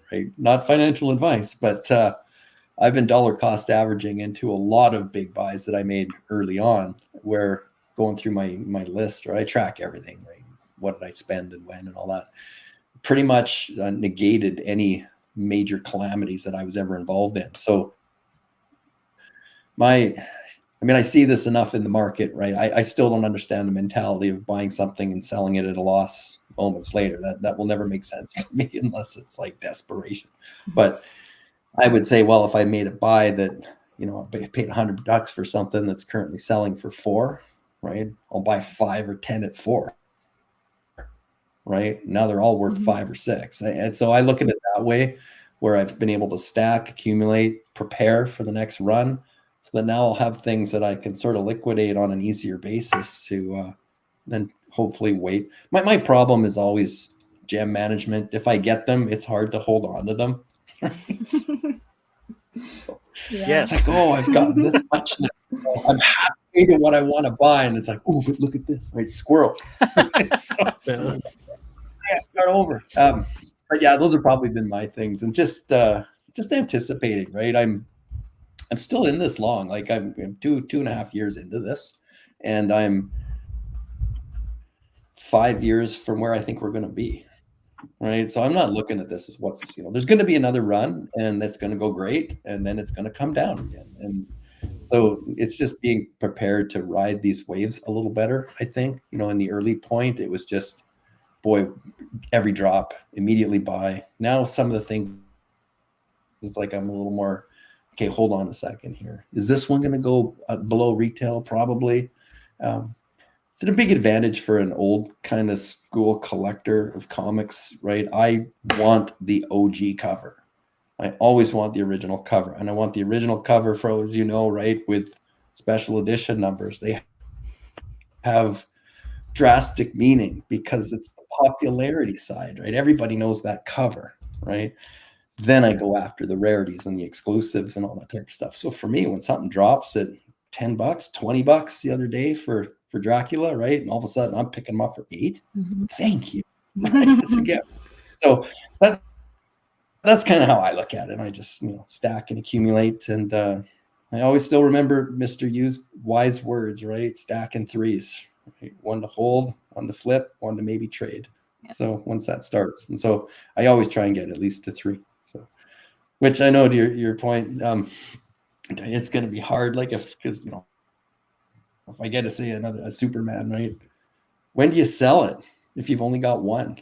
It's hard not to get emotionally connected to these digital images, right? It's like, oh my God, I love this thing, right? I know our little DMs the other day, like, how many times a day are you going to open up your Fantastic Four image and like, oh my God, I own that. It's unbelievable. Right? I thought I was the only crazy one that does that, but then in our Web V chat, I'm not the only one. There's a bunch of us. I'm talking to you, Vibesman, but there's a bunch of us out there that do that stare at. Do any of you guys do that? Like stare at your waltz? Or I don't have a walt, by the way. I'm like Evolve. I don't have one. But yeah, like when I got that comic, right? This is like the recent photos in my photo section, right? Just go through. It's all VV stuff. Oh, there's one of my kid. Right. Oh yeah, my wife's in there. Like one picture, right? 100 photos. VV's your new family now. Oh, your VV comics, they're your children. When you got grandkids, occasionally got the uncommon one. You like Daddy, might pay attention. That's his photo album. It's all VV pics. Yeah. Oh. And then the last thing I'll say, because I know it's fun, and I've had this chat with some of the friends in X that I'm connected to, but the trends that are coming up, right? We used to buy comic books and be speculative based on things that we knew were coming. Movies has always been the big catalyst, right? And so what do we have coming right now? I look at stuff like that, right? We've got X-Men 97. Every X-Men fan that watched the animated series as a kid, doesn't matter that I'm 50. Everyone in this house knows that I am pumped up solid to watch that, right? The Deadpool movie with Wolverine. What's the potential that's coming out of that, right? Here's where I see the marketing angles of what's coming, right? So Marvel and the NFL somehow figured out a way to put Taylor Swift in the middle of that argument, right? Who's probably going to show up in this show as what we all think is Dazzler, and who has, I always joke around, right? Who has Taylor Swift's first appearance as a comic character, right? VV. Yeah. That book's trading at $11 right now. When I look at this, it's the fun part of that speculation, right? What could happen if the biggest pop star in iconic history of our generation decides to show up as a Marvel character, right? Boom. She'll forever be Dazzler. Yeah. She'll just be connected with that character, like William Shatner as Captain Kirk, right? I mean, there's certain things that just become iconic, and that could be very, very fun to witness and be a part of. Look at the Secret Rare, right? was $90 2 months ago or something. Now it's $300-$400, right? That speculation engine is working. And so that's kind of what I do. That's why I wanted my Magneto and Professor X. That's why I completed the X-Men set. That's why I'm buying up as many X-Men comics as I can. I'm buying up Fantastic Four. They're coming out May 2025 is the new show, right? All of these things are happening. Blade's coming out, new show. So I kind of say that I think in Aaron at My Collectibles, he caught on to this early too, right? This is a definite marketing engine that Marvel is obviously, and the other brands too, right? But Marvel has figured this out. Hey, this is a nice, simple way for us to promote upcoming titles and make some revenue from it, grow some new fans. And so I keep referencing my daughter, right? She's, you know, a teenage girl who's never watched a football game in her life. I couldn't peel her out of the living room when the Super Bowl was on, right? And then she sees this comic book and she's like, hey, Dad, can you buy me one of those just so I have one just in case, right? Nice. She didn't care about all the VV stuff I'm into, but she wanted a Dazzler comic, right? So I bought one for her and I said, okay, this one's yours. And she also has an American Child this range, but those are her too. Yeah, it's more my son that tends to be a lot more into this. He's got more assets than me, and so he's my what do you call it? My if anything ever went wrong, a beneficiary. So, but yeah, just fun, right? And so I look at it. The strategy ultimately is long-term enjoyment with family and friends and all the other people I brought into this, and help it grow. One person at a time. So, question: did you buy her the physical comic as well? You did, right, Dad? Looking. You're looking. Okay. I know. I've seen some. Who was it? Was it CJ? Someone on the feed put a picture of like a whole bunch of them. I'm like, oh, I gotta go get her one. It's the challenge is trying to get her to go into a comic book store. So it'd be me doing it and then handing it to her, and then I don't know if she'd appreciate it as much. I want her to do the work. Yeah. Make it an outing. But she got it on her phone and she shows her friends and they're like, what's this? And it's like, all right. That'd be cool. We'll Get the new generation in. Yeah. And that's the long term, right? We were all kids once that got into comic books. Why did we do that?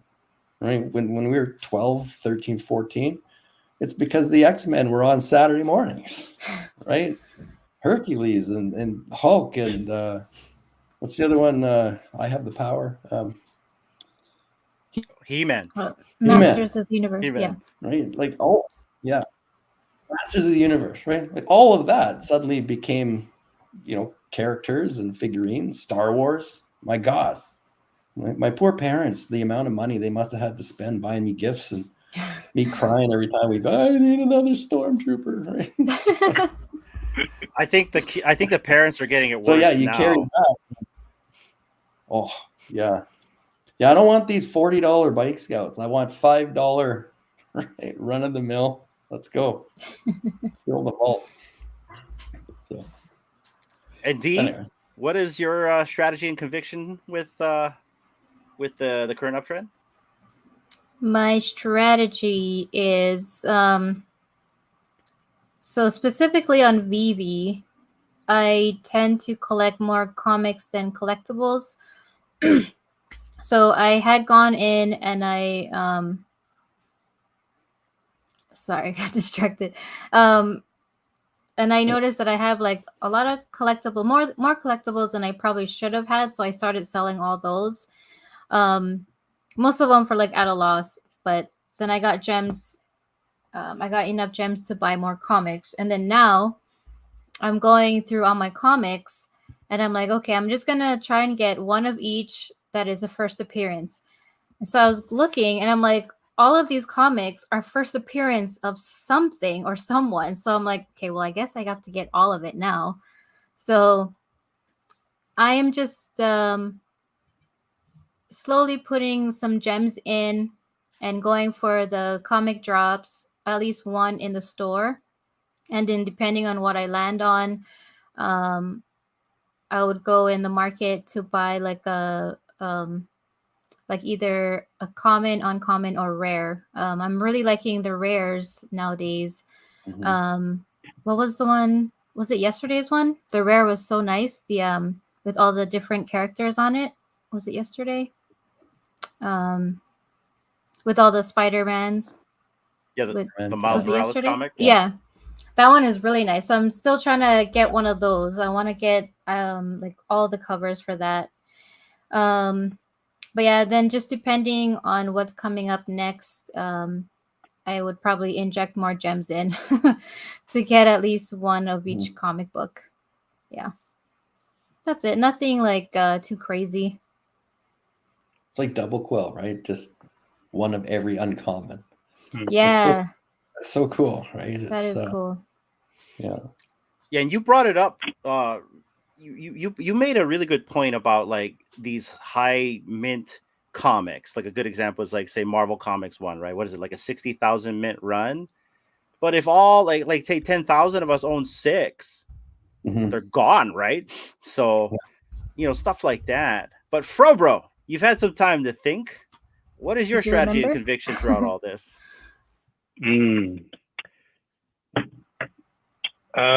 My strategy first and foremost is I've been trying to grow the community. I do my part to bring more people in, friends, neighbors, nieces, nephews, as much as I can. I tell everyone, I'd be at the bowling alley and I'd mention, hey, do you know anything about Vivi? And that's where I just kind of just start down that road. I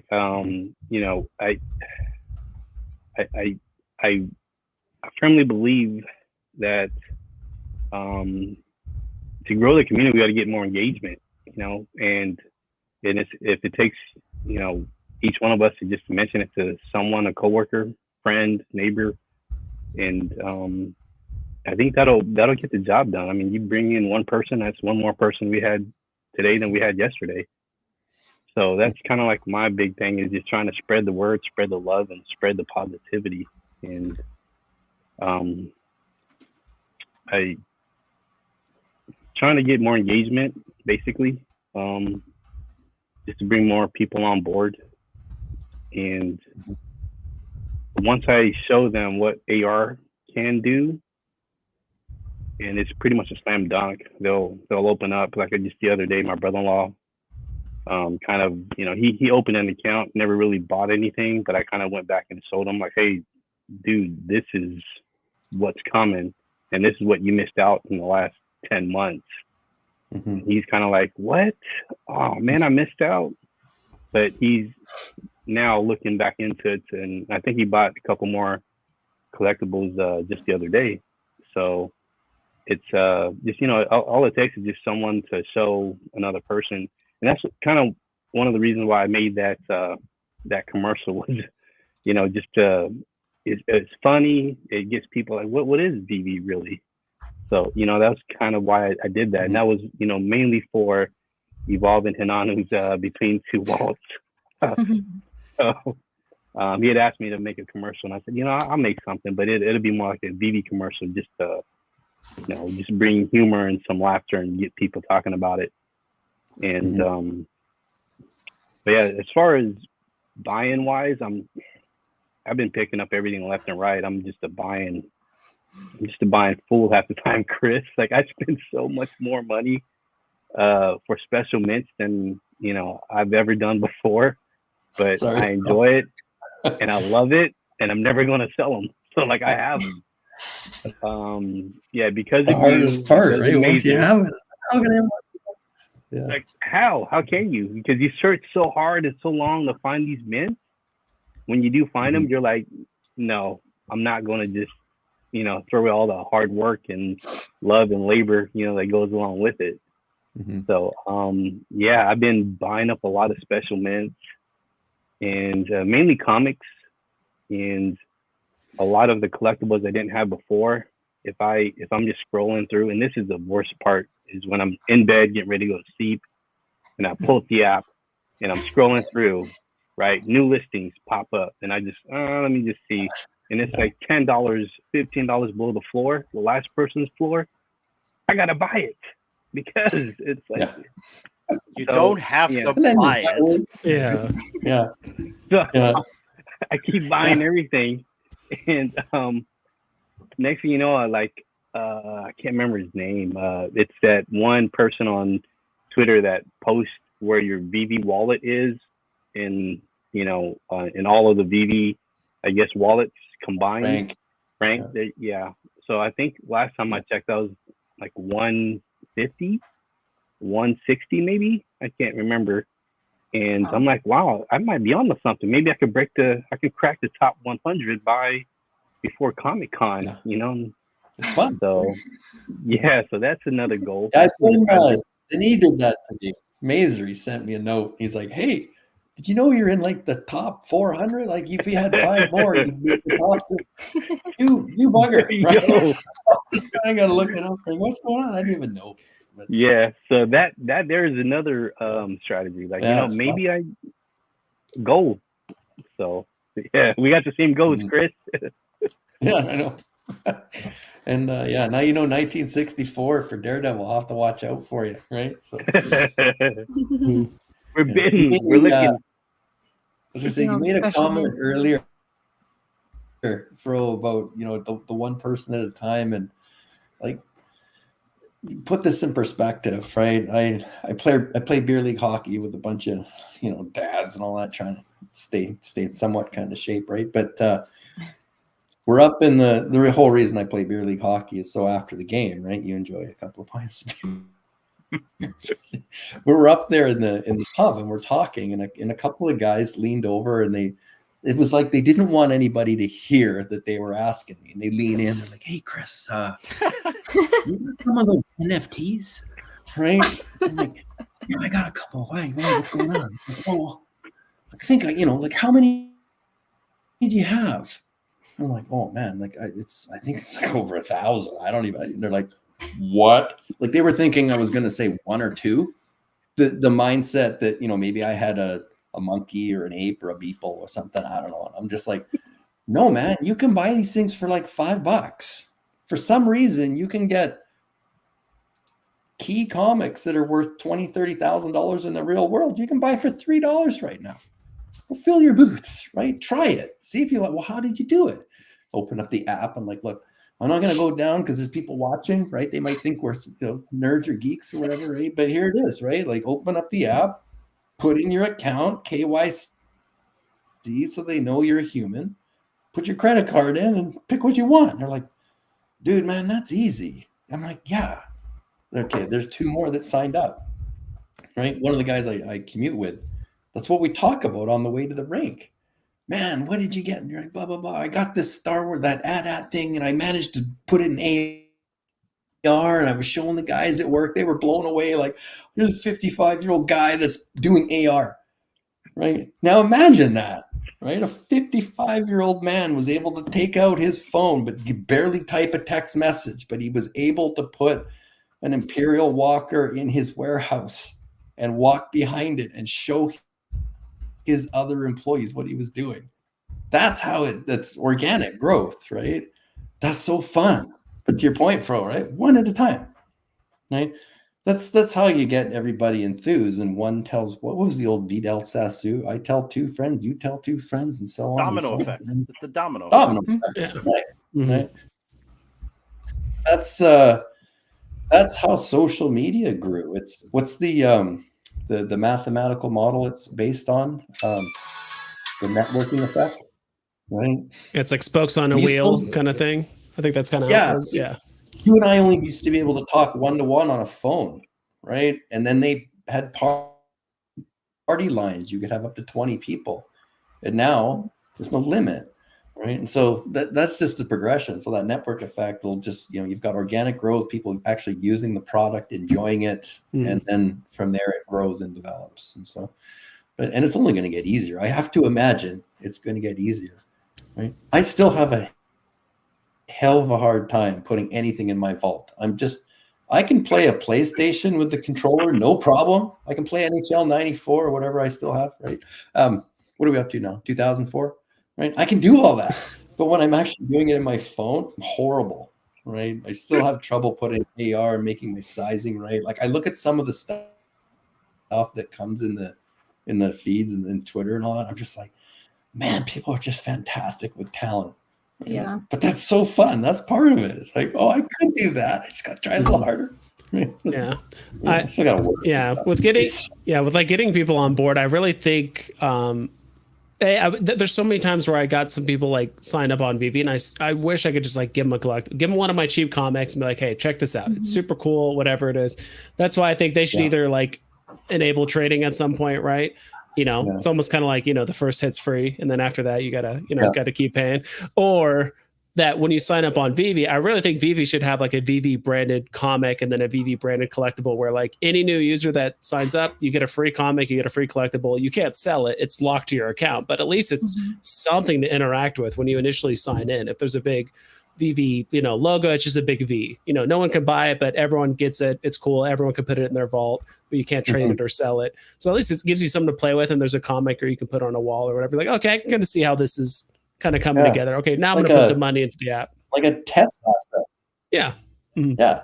Here's your first one, right? It's a Marvel, it's a Marvel Mighty of a VV character. It's a Super Dan, right? Yeah. But go out and play with it, right? Learn it. And there's so many resources now too, right? There's tutorials and all that kind of stuff. Like, it is better and easier. But, it'd be cool if you could look at sorry, go ahead. I was going to say my settings, right? Because sometimes I hibernate things. If there's an important drop I got to bid on, I'm still using the emoji stuff. But it's like, it lists it from highest to lowest in terms of what bandwidth. Like my VV app is basically all my other apps combined in terms of load, right? So it's like, but that's just because I have so much fun with it. I keep everything. I don't really sell too much, right? So it's most of the stuff I've got still in there. So. But anyway, sorry, Mike, go ahead. Yeah. No, I said it would be cool if like your first collectible was like you could make like an avatar of yourself or like a little thing of yourself, and you can make that into a little collectible. You can put an AR or whatever, and then you can have your friend take a picture with your avatars. Just something to play. I really think they should give for new users something free, like a collectible and a comic and like a poster, something like that. Just something to interact with, and you're like, okay, now I can imagine if this was a Marvel Comics #1, or now I can imagine this is a poster of like the Terminator 2 like movie poster. Like, okay, now I can see how this would work because I love that IP or whatever it is. So I think they should implement something like that where every new user just gets something for free. How fun it is when like Casual was going around making all the the Funko PFPs for everybody, right? He didn't just do it easy, right? Like, I know he DM'd and he's like, oh, what do you like, man? You're in Vancouver, you're a Wolverine fan, right? He turns me into a Wolverine standing on a Vancouver condo overlooking the city background. It's like, or there's one in front of the X-Men mansion. It's like, man, the thought went into that, right? That's nice. It's just nice stuff. And so you cherish that. So yeah, those are little things that are easy to pick the sticky factor, right? Get you hooked, and then you're in. Yeah. So, I like that. The sticky. Not everybody can come in and be like, oh, I'd really like to have a Todd Batman. Oh, it's $800, right? Well, why is that $800? And why is this mini selling for $400? Not everybody understands the characters, the dynamics. What are FAs, right? What are what are FEs? Remember that whole debate, right? So I still think there's so much education that has to come out of this, right? That's a long road to getting everybody understanding how this market works and why. I say it I say it enough all the time, right? Like, don't be surprised if you go for a drop at $6.99, win it, and then look 5 or 20 minutes later and everything's selling at $3. There's a reason for that, right? We half the people in here are gamblers, and the other half seem to have more money than they actually need. It's the only two reasons I could think why you would ever sell something below what you just paid for it. You would never buy a comic book for $2, go out in the street, read it, and come back in and sell it to the guy for $1. You wouldn't do that, right? So that's part of the understanding, because I think too sometimes people will come in and look. It's like, well, that retailed at $7, it's selling at $2. It's obviously got no value. It's like, yeah, but look at the secret rare. There's only 150 of them, and it's selling for $500-600, right? So everybody's trying to get that. Your odds are horrific to win them, but like gambling and lottery tickets. Lots of people win $5, $10 prizes, $2 prizes all day long, free tickets all day long. Come back in. Not many people win the Powerball, right?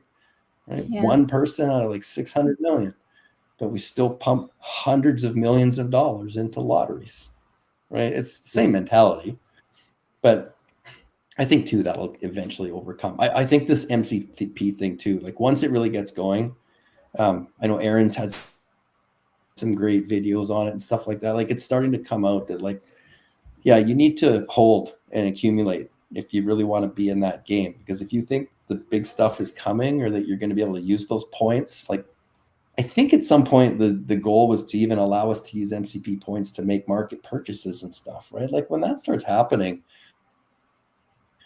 imagine if you didn't have any points, you'd be frustrated.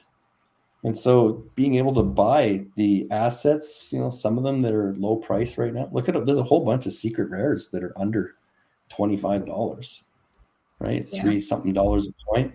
That's going to run out. There's going to come a time when it's like, it's going to cost you $15-$20 minimum per point to get anything, right? Mhm. So that's another little strategy, right? On the MCP side, I've just been trying to buy up some of the lower value stuff.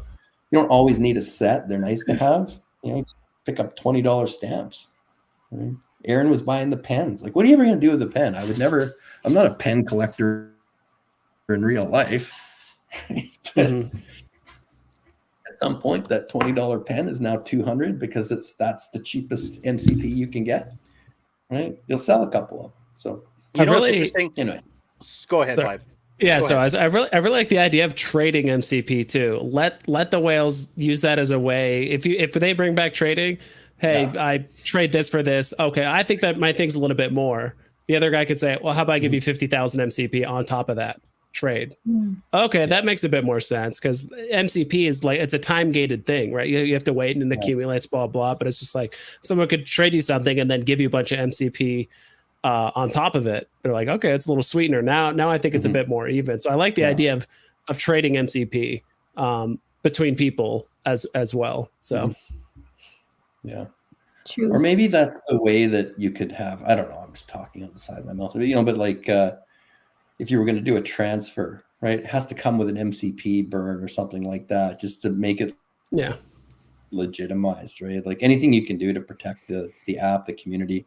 That's why they took them away, right? I think because they were being fraudulently put out and stuff like that. And so there's always going to be that element, right? Yeah, I'm still not sure how they're really going to do the trading thing because people are like, oh, it's going to cost MCP points, but it's like based on what? The floor price that's super easily manipulated, and you know, there's so many different ways you can kind of get around it. And it's all right if I trade, you know, a Todd for something else, it's like, you know, did this licensor get that money? We're doing a trade. There's no fee, or if there is a fee, you know, how much goes to that? Or if I trade two collectibles for one, if I trade you a Walt and a Todd, how much money goes to Disney? How much money goes to DC? Do I put a value associated with them? Like, there's a lot of kind of like things that they need to work out because the licensors want to get paid. In my mind, I would think, you know, the licensors are probably like, no, we want the sales to happen in the market because we want to generate the revenue.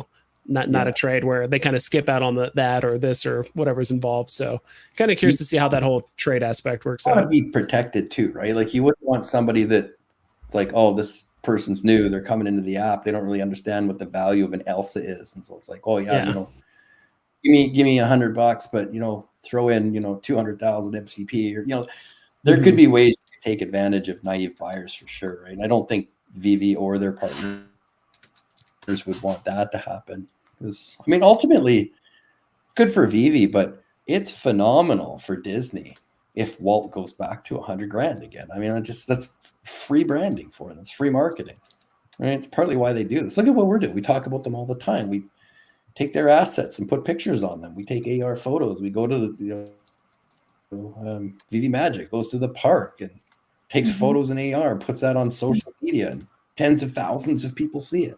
So that's a big deal for a lot of these brands that we don't often talk about, right? They're getting enormous equity in communication value out of this.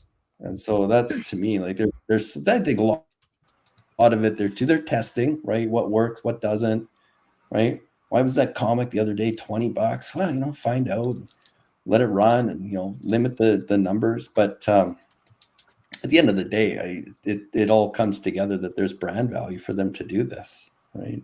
And look at what happened when Homer and in the episode of The Simpsons there, right, when they talked about NFTs, and right, spiked immediately, right? Well, there's a percentage of those sales that go back to The Simpsons and the Disney brands and everybody that licenses all this, and the market moves. It keeps moving, even though it's light.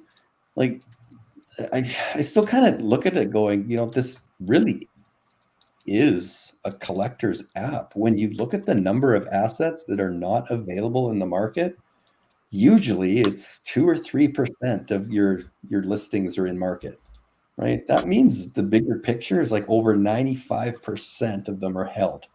So if that's not collecting, I don't know what is. So sure, there's flippers and there's traders and there's market manipulators. They're going to be in every market. Look at Facebook Marketplace. Remember Craigslist? There was a time, if we ever sold something on Craigslist, I'd have 2 or 3 of my neighbors come over just in case, because you didn't know who was going to show up, right? That was the killer. I used to work in the newspapers. That was the one thing the newspaper classified departments thought was their saving grace. People will always use the classifieds because newspapers are safe. If you run an ad here, whoever's going to come and buy it from you is legit. It didn't matter. Craigslist still killed that industry entirely. Then it became dangerous. That's why Facebook Marketplace, the utility on Facebook Marketplace was you can see the profile of who's going to come and buy from you. And what happened? Everybody faked their profiles. They created market profiles. A bunch of BS. Still didn't know who was coming. There's always a way around it. Yeah, it's still a frustrating experience. What I love about it, though, to your point earlier, Vibes, is that I can put a bunch of photos with a description of why am I asking that price, right? What's the easiest way to sell anything on Vivi right now? Floor it, right? Maybe you have a palindrome, maybe a nice little binary. It's a nice mint. So if the floor is $20, you can ask 22, 23, right? But there's no way. Some of the people I talk to that have some very significant edition numbers, they're not going to sell them because they're only worth the value of the floor price right now, right? You see lots of people putting things in the market at $1 million and hundreds of thousands. Nobody expects them to sell. It's a pump. It's a bit of a flex, right? It's nice just to see it when you go to the market. It's also in some ways, though, saying, hey, right, I've got this piece. It's valuable to me. If you're interested in it, I've put it in the market so you can see it's available. But don't come at me with a floor price offer. I'm not even going to respond, right? But even if we just had a little Twitter 140 character, hey, tell me why you're asking $100 when the floor is $3. Because usually when you see that, you think people are nuts or they don't understand markets and they're just putting things in because they just, I'll try and get $100. Let's see what happens, right? Some of it's legit, right? Some of it, there's a real reason why you're putting maybe a 1964 4. Like, what's that? I'm just saying if it was a 30,000 mint run, right? 1964 April, that's when Daredevil showed up. So that month plus the year is even more specific than just the year. Would anybody know that, right? If you didn't really know that was the date of importance. So it's not mass audience, it's smaller market potential buying audience, but at least there might be some people that are looking for some different ways to add value, right? So that's kind of why I see what that's going on in the market, but there's no way to describe it. You put it in the feed, it's gone 5 seconds later. You put it on X, Twitter, and sometimes I find it would be embarrassing. It's like, oh, I'm just trying to show what I got, right? But people do it because there's no real outlet, right? I would love you to understand this asset, why it's got this value, but it's hard to do in the app right now. So things like that, I think eventually might come to. Well, I think Fro can answer this without answering it, right? Because Fro's in the VV-verse. I'm assuming, Fro, you can at least answer this. We will be able to do what Chris is saying that's unavailable to us right now in the app in the VV-verse. Am I right? Blink once for yes, twice Tap for your no. head. Yes. Yeah, you know, there's ways of doing it. There's ways of doing it. So yeah, you can. How I can't go into too many details. Well, too much details, but there's ways of doing it, and you're right, Chris. There's really no other way of doing it other than putting it on Twitter, and half the time you want to because you have a special mint, but at the same time you're like, am I really, am I trying to just, hey, look at me, this is what I got, and I want to sell it. So, and I've done the DV feed where I put something on there, and I know it's going to garner some attention, but within a few seconds it's gone. And I don't know too many people that just hang out at the DV feed like they do on Twitter or X, where it's a lot more visible and there's a lot more eyes that get to see what it is that you're trying to, convey. So, yeah, you're right. I agree 100%. I think a lot of people are just in the feed too, because you get a couple of bonus MCP points for participating, right? It's like, it's a nice, free, cheap way. But yeah, I know. Seeing Clever Jerk in the comments, right? Like you look at some of his stuff, like right, he's got sets that go 1, 2, 3, 3, 2, 1, and like you can't deny that just looks freaking cool, right? And so I've always said, like, why did VV bother putting these numbers on the assets in the first place? Well, because they have meaning, right? And so if they didn't have meaning, they wouldn't have put it on. Like DC tried that with the DC comics. They said, we're not even going to tell you what they are. And then someone found a way to write the code to do the DC wiki to find out what your in number was. Right? Yeah. And now it's part of it. Now they market it. It's like, oh yeah, right. We got rid of the 0. Now you can start at 1. And because, like, to Clever Jerk's point, right? They matter. They just matter. And if you think they don't, great, because there's people out there that know they do, and we just go and gobble them up. And they that, to your point earlier, Fro, and it's fun, right? I just, for me, I love doing the homework. I love going back in time and saying, okay, when did this thing start? What's the publication? When did it release? And okay, where's their meaning? And how does this number have merit? And and I feel fortunate in a way to have been early to get some of those numbers. I don't have all the ones. There's some people that I see what their collections are, and I'm blown away by how awesome they are. And it's like, I didn't even think about that. Right? I'm a Star Wars guy. I grew up with I love Star Wars. I never put May the 4th, right? 541, 504. You got some. I saw, right? And it's just like, oh, yeah, that's good. But then again, right, I only have so many gems around, and I was going after all the 577s for the May 77 opening date, right? So that was, but you can't have it all, right? Yeah. So that's why. But it's fun because I love seeing that someone else came up with that idea, and it's like, oh yeah, that's really good. That's so cool, right? And then like the Comics and Crypto, when they grabbed that 1977 Star Wars, the Luke the Skywalker lightsaber, like, man, that is such a pivotal piece, because I see all the things we're probably going to be able to do with that, right? Just because I had a Nintendo Wii. Right, I was able to flip a thing around and watch the tennis racket move on my. That was mind-boggling when that came out. Right, imagine now, like, you're going to own the lightsaber that's going to be gamified, and people might need to rent it or whatever that's going to be, or you get to pair it with a character. Like, there's got to be, like, I don't know what it is. I haven't been in the VV-verse. I can only guess how cool that's going to be. Right, I can just envision some people using them as light posts to light up the fencing going into their house. It's going to be fantastic, right? That's why I love I kind of align with Sanjay on this, right? Like, he really likes the animated assets, and that's kind of what I gravitate as well. I think they're going to have more versatility.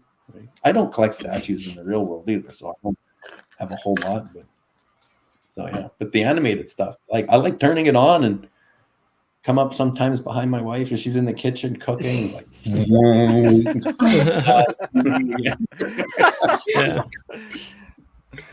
That's awesome. That's utility. Yeah, that's utility right there. Freaking out. Getting a couple of laughs, right? Yeah. Usually it's eye rolling. Oh my God, there he goes again. Right? But yeah, That's the fun stuff. That's why I started early going after these edition numbers and haven't been able to stop. But I tell you, you know, Fro, right? Like it gets addictive. You know, you see something that's like, oh damn, it's the number. So like I gotta do it. I gotta go for it. So yeah, that's the nice thing about mid. I like mid numbers too. It's just a game I know I can't keep up with financially. So it's like I just like floor mints, whatever. And the thing with mid numbers, it's like people are like, oh, that's not worth anything, blah blah. What you were asking for doing is like you don't need to convince 100,000 people. You just need to convince really one person that it's worth this much money. That's all you have to. You only have to convince one person. Like, yep, you know, I agree. I like Daredevil enough. This year, this mint number, you know, this month, it all makes sense. So, and I just to kind of harken back to what you said earlier, I think it would be really cool if you could, you know, when you try to buy something on Vivi, you could actually click on like the name or the collectible right there, like on the market, and you can see a little description like, hey, it's, you know, it's priced this much or whatever it is, or you can go to the profile of that person. And I still think Vivi should be able to sell sets. So as long as it's usually things that are in sets are from the same licensor, right? So whether it's R2 and C3PO or whatever. So even if you sold both of them for, you know, 10,000 gems or whatever it is, all that money or all the proceeds go to the licensor anyway. It doesn't matter if it goes to R2 or C3PO, whatever. Yeah. But you can put in the description, you know, like, you know, Clever Jerk has a lot of 1, 2, 3, 4, and then 5, 6, 7, 8. It's like, it's self-explanatory, but you can sell it as a set. Like no one would really think to buy, you know, buy those individually or, you know, whatever it is. But it's like certain people go out of their way to make certain sets happen or matching sets, you know, like with your Professor Xavier and Magneto. It's like, cool. At some point, if I wanted to, I could sell these as a set rather than 2 individual things and I have to post it on Twitter and this and that. So it'd be really cool that if you could sell sets or at least like large groupings of collectibles. I think sets would only work because it's all the same licensor. You can't sell a Todd alongside a Toby, right? Because if you sell them both for 5,000 gems, all right, who gets the majority of the money? And is the Toby worth 4,000 gems and Todd's worth 1,000? Like how does that money get divided up? But if it's the same licensor, it's like from the same set, it all goes to the same licensor, so it doesn't matter. But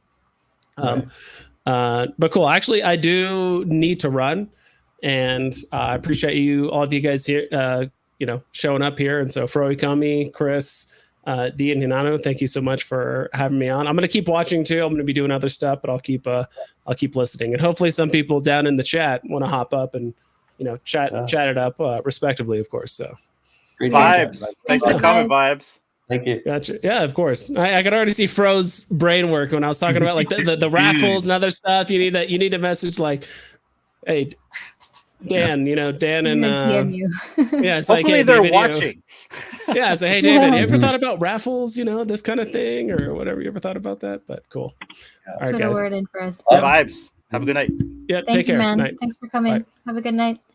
And wanted to, if you guys didn't have anything else to add, we're gonna move on to the talk story session where it's just talk whatever you want. If you want to keep talking about this, then I think we're there already. I think we're there. But I want to go back to what Chris was saying about a new user coming in and seeing like, oh, why is this VV logo for $7,000 or 7,000 gems, right? Or why is the Todd 800 gems or $800, right? I don't think, because from what we found out last week when VV was trending, remember when everyone was putting all the VV art, and I believe it was like 2 individuals, I think Johnny Dunn helped with this, spread the word to where VV was trending on Twitter. And I think we were at like, what, 25 at one time on the list between the top 50? And I think 19. Oh, we're 19. Oh, 19. Okay, so we're 19. And it looked like we had around 9,000 to 10,000 users that were making that trend. So let's just use that as an example. Like right now we have like maybe 9,000, 10,000 users active. We'll just use that as an example. I don't think the scarcity factor has played in yet in terms of more users coming in the future. Let's just assume everything works right for VV. Everything's good. And we have an influx of users. That scarcity factor for the things that are old have not hit us yet. You know, right now we're looking at Todd like, oh, it's 800. You know, a new user coming in today would be like, oh, it's $800. It's a lot. What about the new user in the next 2 years? They see that Todd. Where do you think that Todd's going to be? I think it's going to be gone. Yeah. And it goes back to what I said about that 60,000 mint, right? You know, if you just have like a 10,000, 15,000 people owning like 1 or 2 or 3 or 4, they're gone. So scarcity is going to play a big factor in the future, especially for these pieces now. They just dropped Blade. And I know a lot of people didn't like the price point. I was one of them, was harking, but there was an opportunity with buying that comic because by having it $20, it really meant not a lot of people went for it to flip it. And so people like you and I and everyone else were able to, I bought one for $20. I pulled the lever once. I got an uncommon. That's fine. That's my brand.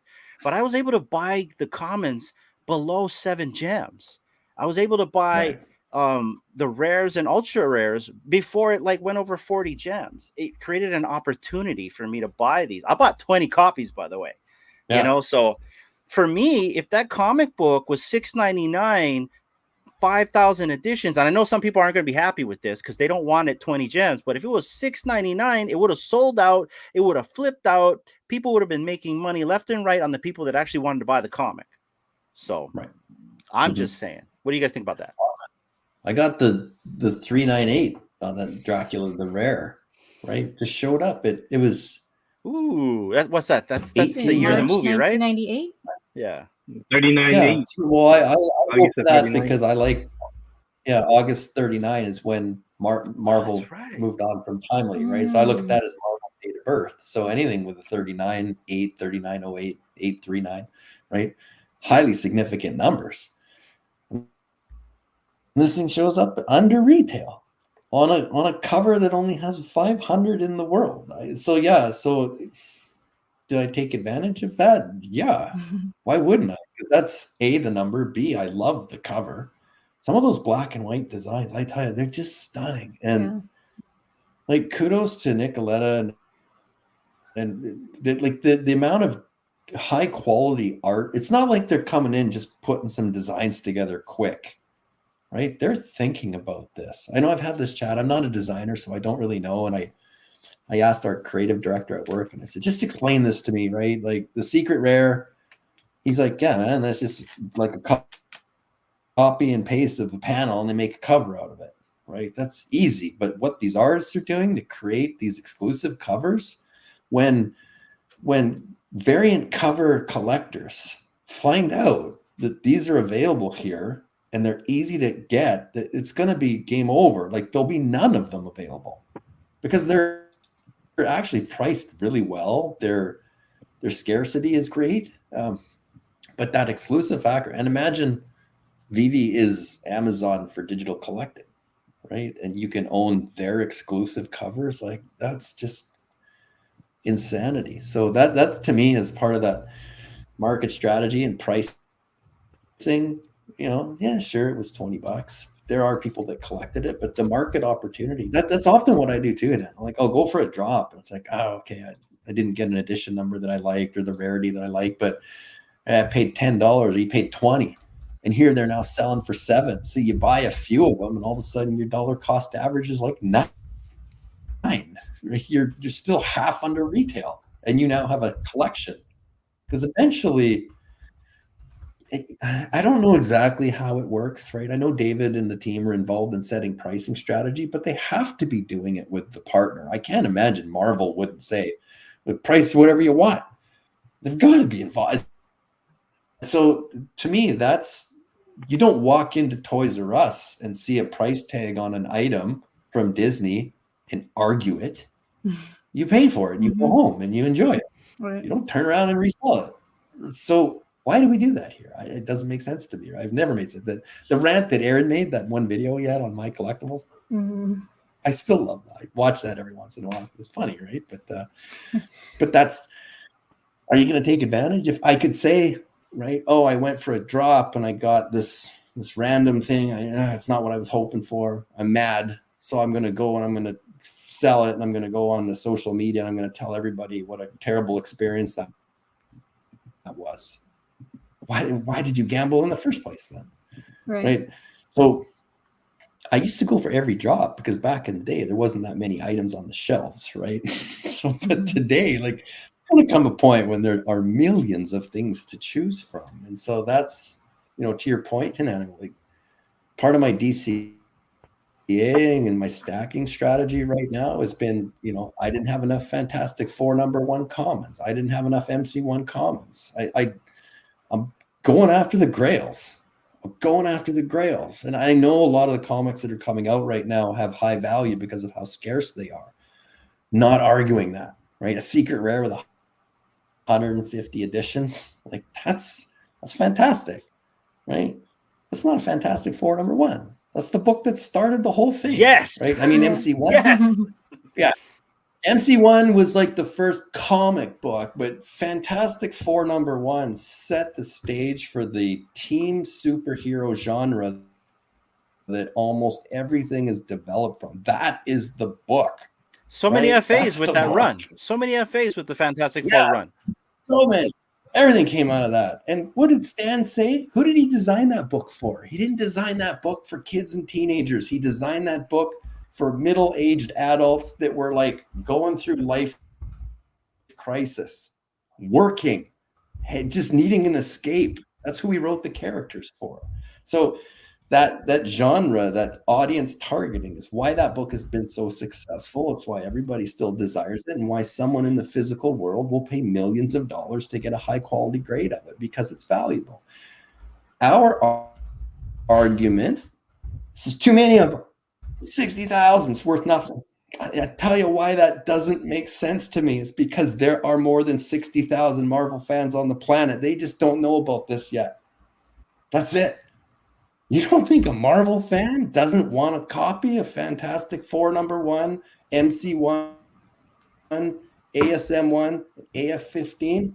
They're the 5, right? Just like in DC, you're going to have Superman 1, Action Comics 1, Batman, right? Like, there's certain things. That's why Todd is always going to be successful. Superman, Steamboat Willie, right? Iron Man. Like, boy, everybody's sleeping on Iron Man. Like that.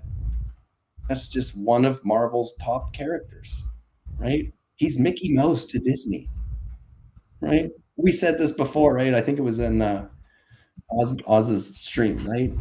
Stan Lee's NFT selling for $20. I'm embarrassed by that. He's George Lucas for Marvel.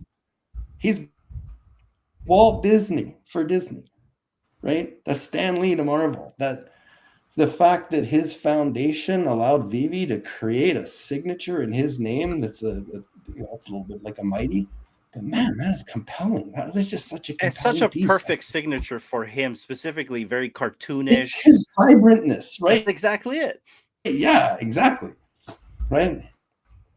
Totally. Like I look at this and I it's why I think sometimes maybe we don't have that deep level of fandom across the board, right? There's enough people that understand, okay, gobble up all the key edition numbers for that and whatnot, right? But the onus is like, if I don't have the secret rare, the other 3 variants don't matter. And that's why something like a Stan Lee was so appealing to me, because there was 4 iterations of his personality. There's the Spider-Man one, the cameo one. Like, find a Marvel movie where he doesn't have a cameo in it. That is so endearing to who he was, right? Believed in his movies, believed in his storytelling. I want to be in it.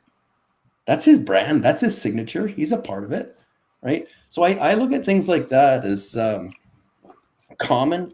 Who cares? It's him swinging on a web. What does that represent? The most successful comic book hero in the world that he created. Right? I sell it for $20, right? So every month I try and grab another one. That's just how I see it. And I'm probably thinking way out in terms of once that audience catches on and connects. But those are the pieces that I try and find and go. And so like when you grab a Fantastic Four secret rare, that's a big, bold, strong move. I think that's awesome, right? Yeah. So that's how I think that sometimes we look at things in funny ways in this app, right? If it's not secret rare, it doesn't matter.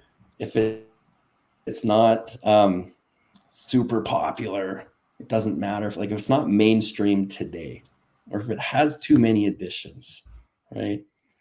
And in fact, it was also partly, I mean, Vivi at the time thought they had 1 million users. They didn't know they were bots and everything, right? So a 60,000 run probably made perfect sense.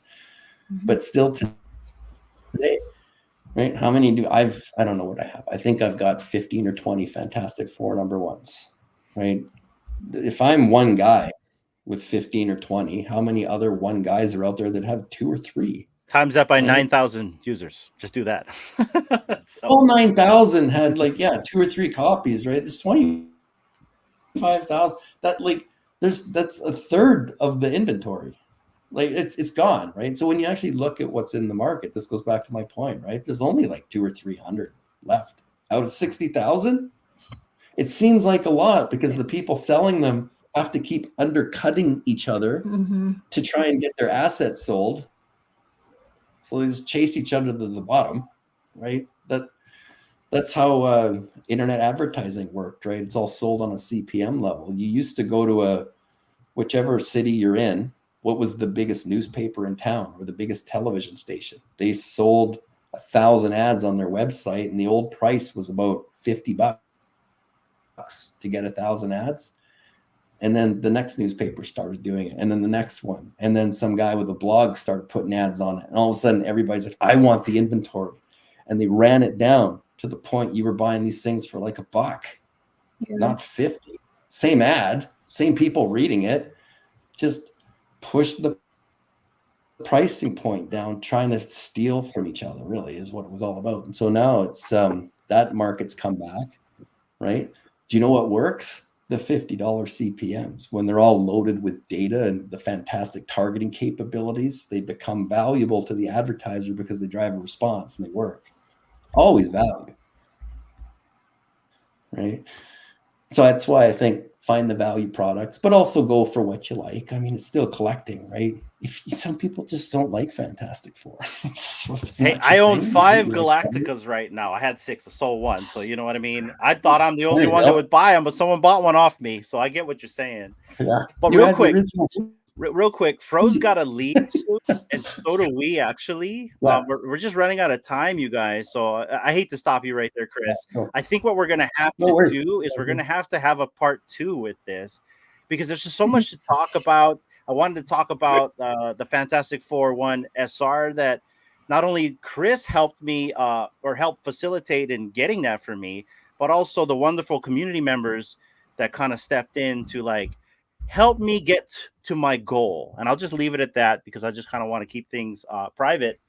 But just having the community come together to help me out so I could get something that I've always wanted in the app. Because you're right, you know what I mean? It's like I stare at it, I look at it, I love Fantastic Four, I get the history, you know what I mean? They're one of my favorite superheroes from Marvel. So yeah, we're gonna have to come back to that, you guys. But before we close out, I want to thank all you guys for coming in, along with also Superstar Money, Digital Vibes. I was gonna say Vivi Vibes, Digital Vibes, and Vivi Arcade, Kid Arcade. So I really appreciate you guys coming on. What we really wanted to do, our big focus with this entire roundtable, was to talk about VV, Cryptoys, and just everything, the whole space in general, because there is an uptrend going on. There are wins in our sales. I know we saw some graphs in the beginning, but I think those graphs are going to change in the coming months. I am 100% behind you with these ETFs. ETH is just the next one to go, not financial advice. I'm just saying there's a lot of tailwinds involved. It's an election year. They're going to be printing money. Heck, they're printing money now. So you know what? Yeah. Stuff is going to happen, you guys. And so that's what the whole conversation was about tonight, was to talk about what's happening in our space, what we're doing, the improvements these companies can make, and just to kind of chat with our friends about this. So I appreciate you guys for coming on. Fro, we're going to start with you. We're going to close out the night. But guys, if you can, we'd love to have you both back on, along with anybody else that wants to come back on for a round 2, because I think these round tables should happen again. For sure. Yeah, it's a blast. Oh, All in. yeah. Oh, All good. all in. No, thank you for having me, Kanano, Chris. Dude, every time I speak with you, it's like I'm a sponge. I'm absorbing like all the wealth of information that you're just leaking out. I get, and it's right here, brother. Thanks, buddy. Like, and you see with my posts, on Twitter, X. All my wins. There's a ton more that I don't share, only because I just kind of, I don't think everyone would kind of get it. It'd just be you, myself, Hanano, D, Major, just the Web B guys kind of getting it. Yeah. So yeah, I get it. But yeah, it's fun though. You can't post it all. It's like I don't want to eat up all of Twitter's feed space. yeah, I Eat know, it honestly, up. dude. Eat it If up. I could, I would. Like it's kind of like I want everybody to succeed in this, and by succeed, I mean sure that'd be wonderful if everybody financially came out of this like wow. Yeah. But by succeeding, it means so much more. It's like making friends, people that never stepped up to do a live stream before, or put pen to paper and write, or share their thoughts, or post something on social media because they're passionate about it. Man, that's success, right? That is success. That is galvanizing people to take action that didn't act before because they just found something that they loved. And to me, I just want us all to experience that. That's why we're here. That's the nostalgia respark you and I talked about, Hanano, right? That's what brings it all together. It's right? a lifestyle. We had these experiences. It is. Yeah, it's great. I feel younger today than I did in my 20s, right? I go to bed, I'm excited. I wake up at 12:30 in the morning because I gotta get up. I gotta go check that thing out. But yeah, it's just it's exciting. It's fun. I've been sneaking, looking at the comments that are coming in. Like, just what a great group of people. What a just great group of people, right? I'd love to just hang out with everybody if we were all in the same town or city, right? But it's just fantastic. It's gonna happen. Yeah, it's gonna happen, right? We're gonna buy our own island, and yeah, what was that? We'll have a concert on it. We'll sell tickets. Yeah. It'll be NFTs. Oh, well, thank you guys for coming on and sharing us your perspectives on all of this stuff. I'm gonna have Dee close it out, but before she does, for me, I think the biggest opportunity, the biggest shift that's going to happen, and I'm just being specific about VV and maybe possibly Cryptoys as well, but I'm kind of like categorizing them as gaming more, but like specifically for VV, it's this social media aspect. We are doing it right now. This entire chat, I've been watching people talk, and chat, I'm so sorry if I did not get to any of your comments at all or say hi for the first time. We just had a bunch of people on tonight, and we wanted to make sure we went through the talking points and we provided a good show for you folks.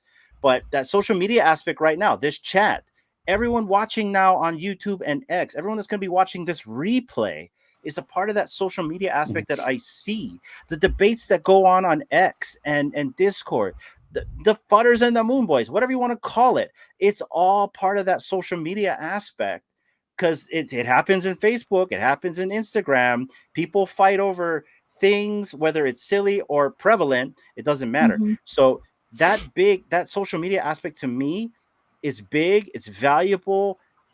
They need to tap in it. All y'all need to tap into that. And I think it will be better for it. So once again, thanks on the panel, everyone. Appreciate you all. Chris, every time you talk, man, it just gives me butterflies in my stomach and brings me back to my youth. I appreciate your perspective. And like I said, again, guys, we'd love to have you back on because I got so many questions that we didn't get to answer tonight. Sure. Frobo, my brother, Andy has finally returned home. Good to see you, man. We haven't had Fro on the podcast in a while, so to have him grace us with his presence is always good. But you guys, thank you for tuning in. Dee, close it out. Yeah, thank you guys for your time. I know it's late for everybody. It's only 7:48 here, so it's still kind of early for us, but for everybody else, thank you for spending your night or your early morning, day, afternoon with us, and hanging out for almost 3 hours. And I just want to say, like, all the knowledge and all the things that you share with us, Chris, and even people like Superstar Money, My Collectibles, Arcade, all the people who help all of us in this space, like, understand, like, for MCP cashing out, OUP, OMI, all of that. I feel like Vivi needs to take all that knowledge, all that information, and like make another channel for everybody that's coming in, that's new, or people that have been here from the beginning that still don't know what the heck is going on or how to do certain things, and they need to make like a separate, I don't know, channel, Outlet? like I said, outlet for people to just go to and have all that information accessible. Because I don't feel like I feel like they could do more in what do you call it? Getting people to know more about what's really happening, how to do certain things to help all of us along the way. And it'll be a better collecting and social experience for everybody. But on that note, once again, thank you all for being here. Appreciate all your time. And I hope everybody has a great weekend. And yeah, thank you all for your support and just hanging out with us on Aloha Friday. Yeah, ditto. Appreciate This you is guys great. all. Thank you so much. 6 more days of Electra, Fro. Do we get 6 more? You wait, man. I'm gonna have an animation for you. She's gonna pop up. I just didn't have enough time today because of work, but I'm gonna make an animation. She's gonna pop up out of somewhere when we do the next live stream, you guys. Slurking. You watch 20 years from now. She's the sleeper pick winner. She's gonna outkill Walt. She's the meme one. Yeah. What we need is an NFT of Fro with his hair. Okay, now that would like trump the meme right there. Okay, but I'm sorry, Fro we have FD. to cut this show so short. We got to run to. Stay But tuned thank for you, part 2. guys. Stay tuned for Awesome. part Have a 2. nice weekend, guys. Yeah, Have a good weekend, everyone. Take care and aloha. that's good. Bye. Awesome. Bye.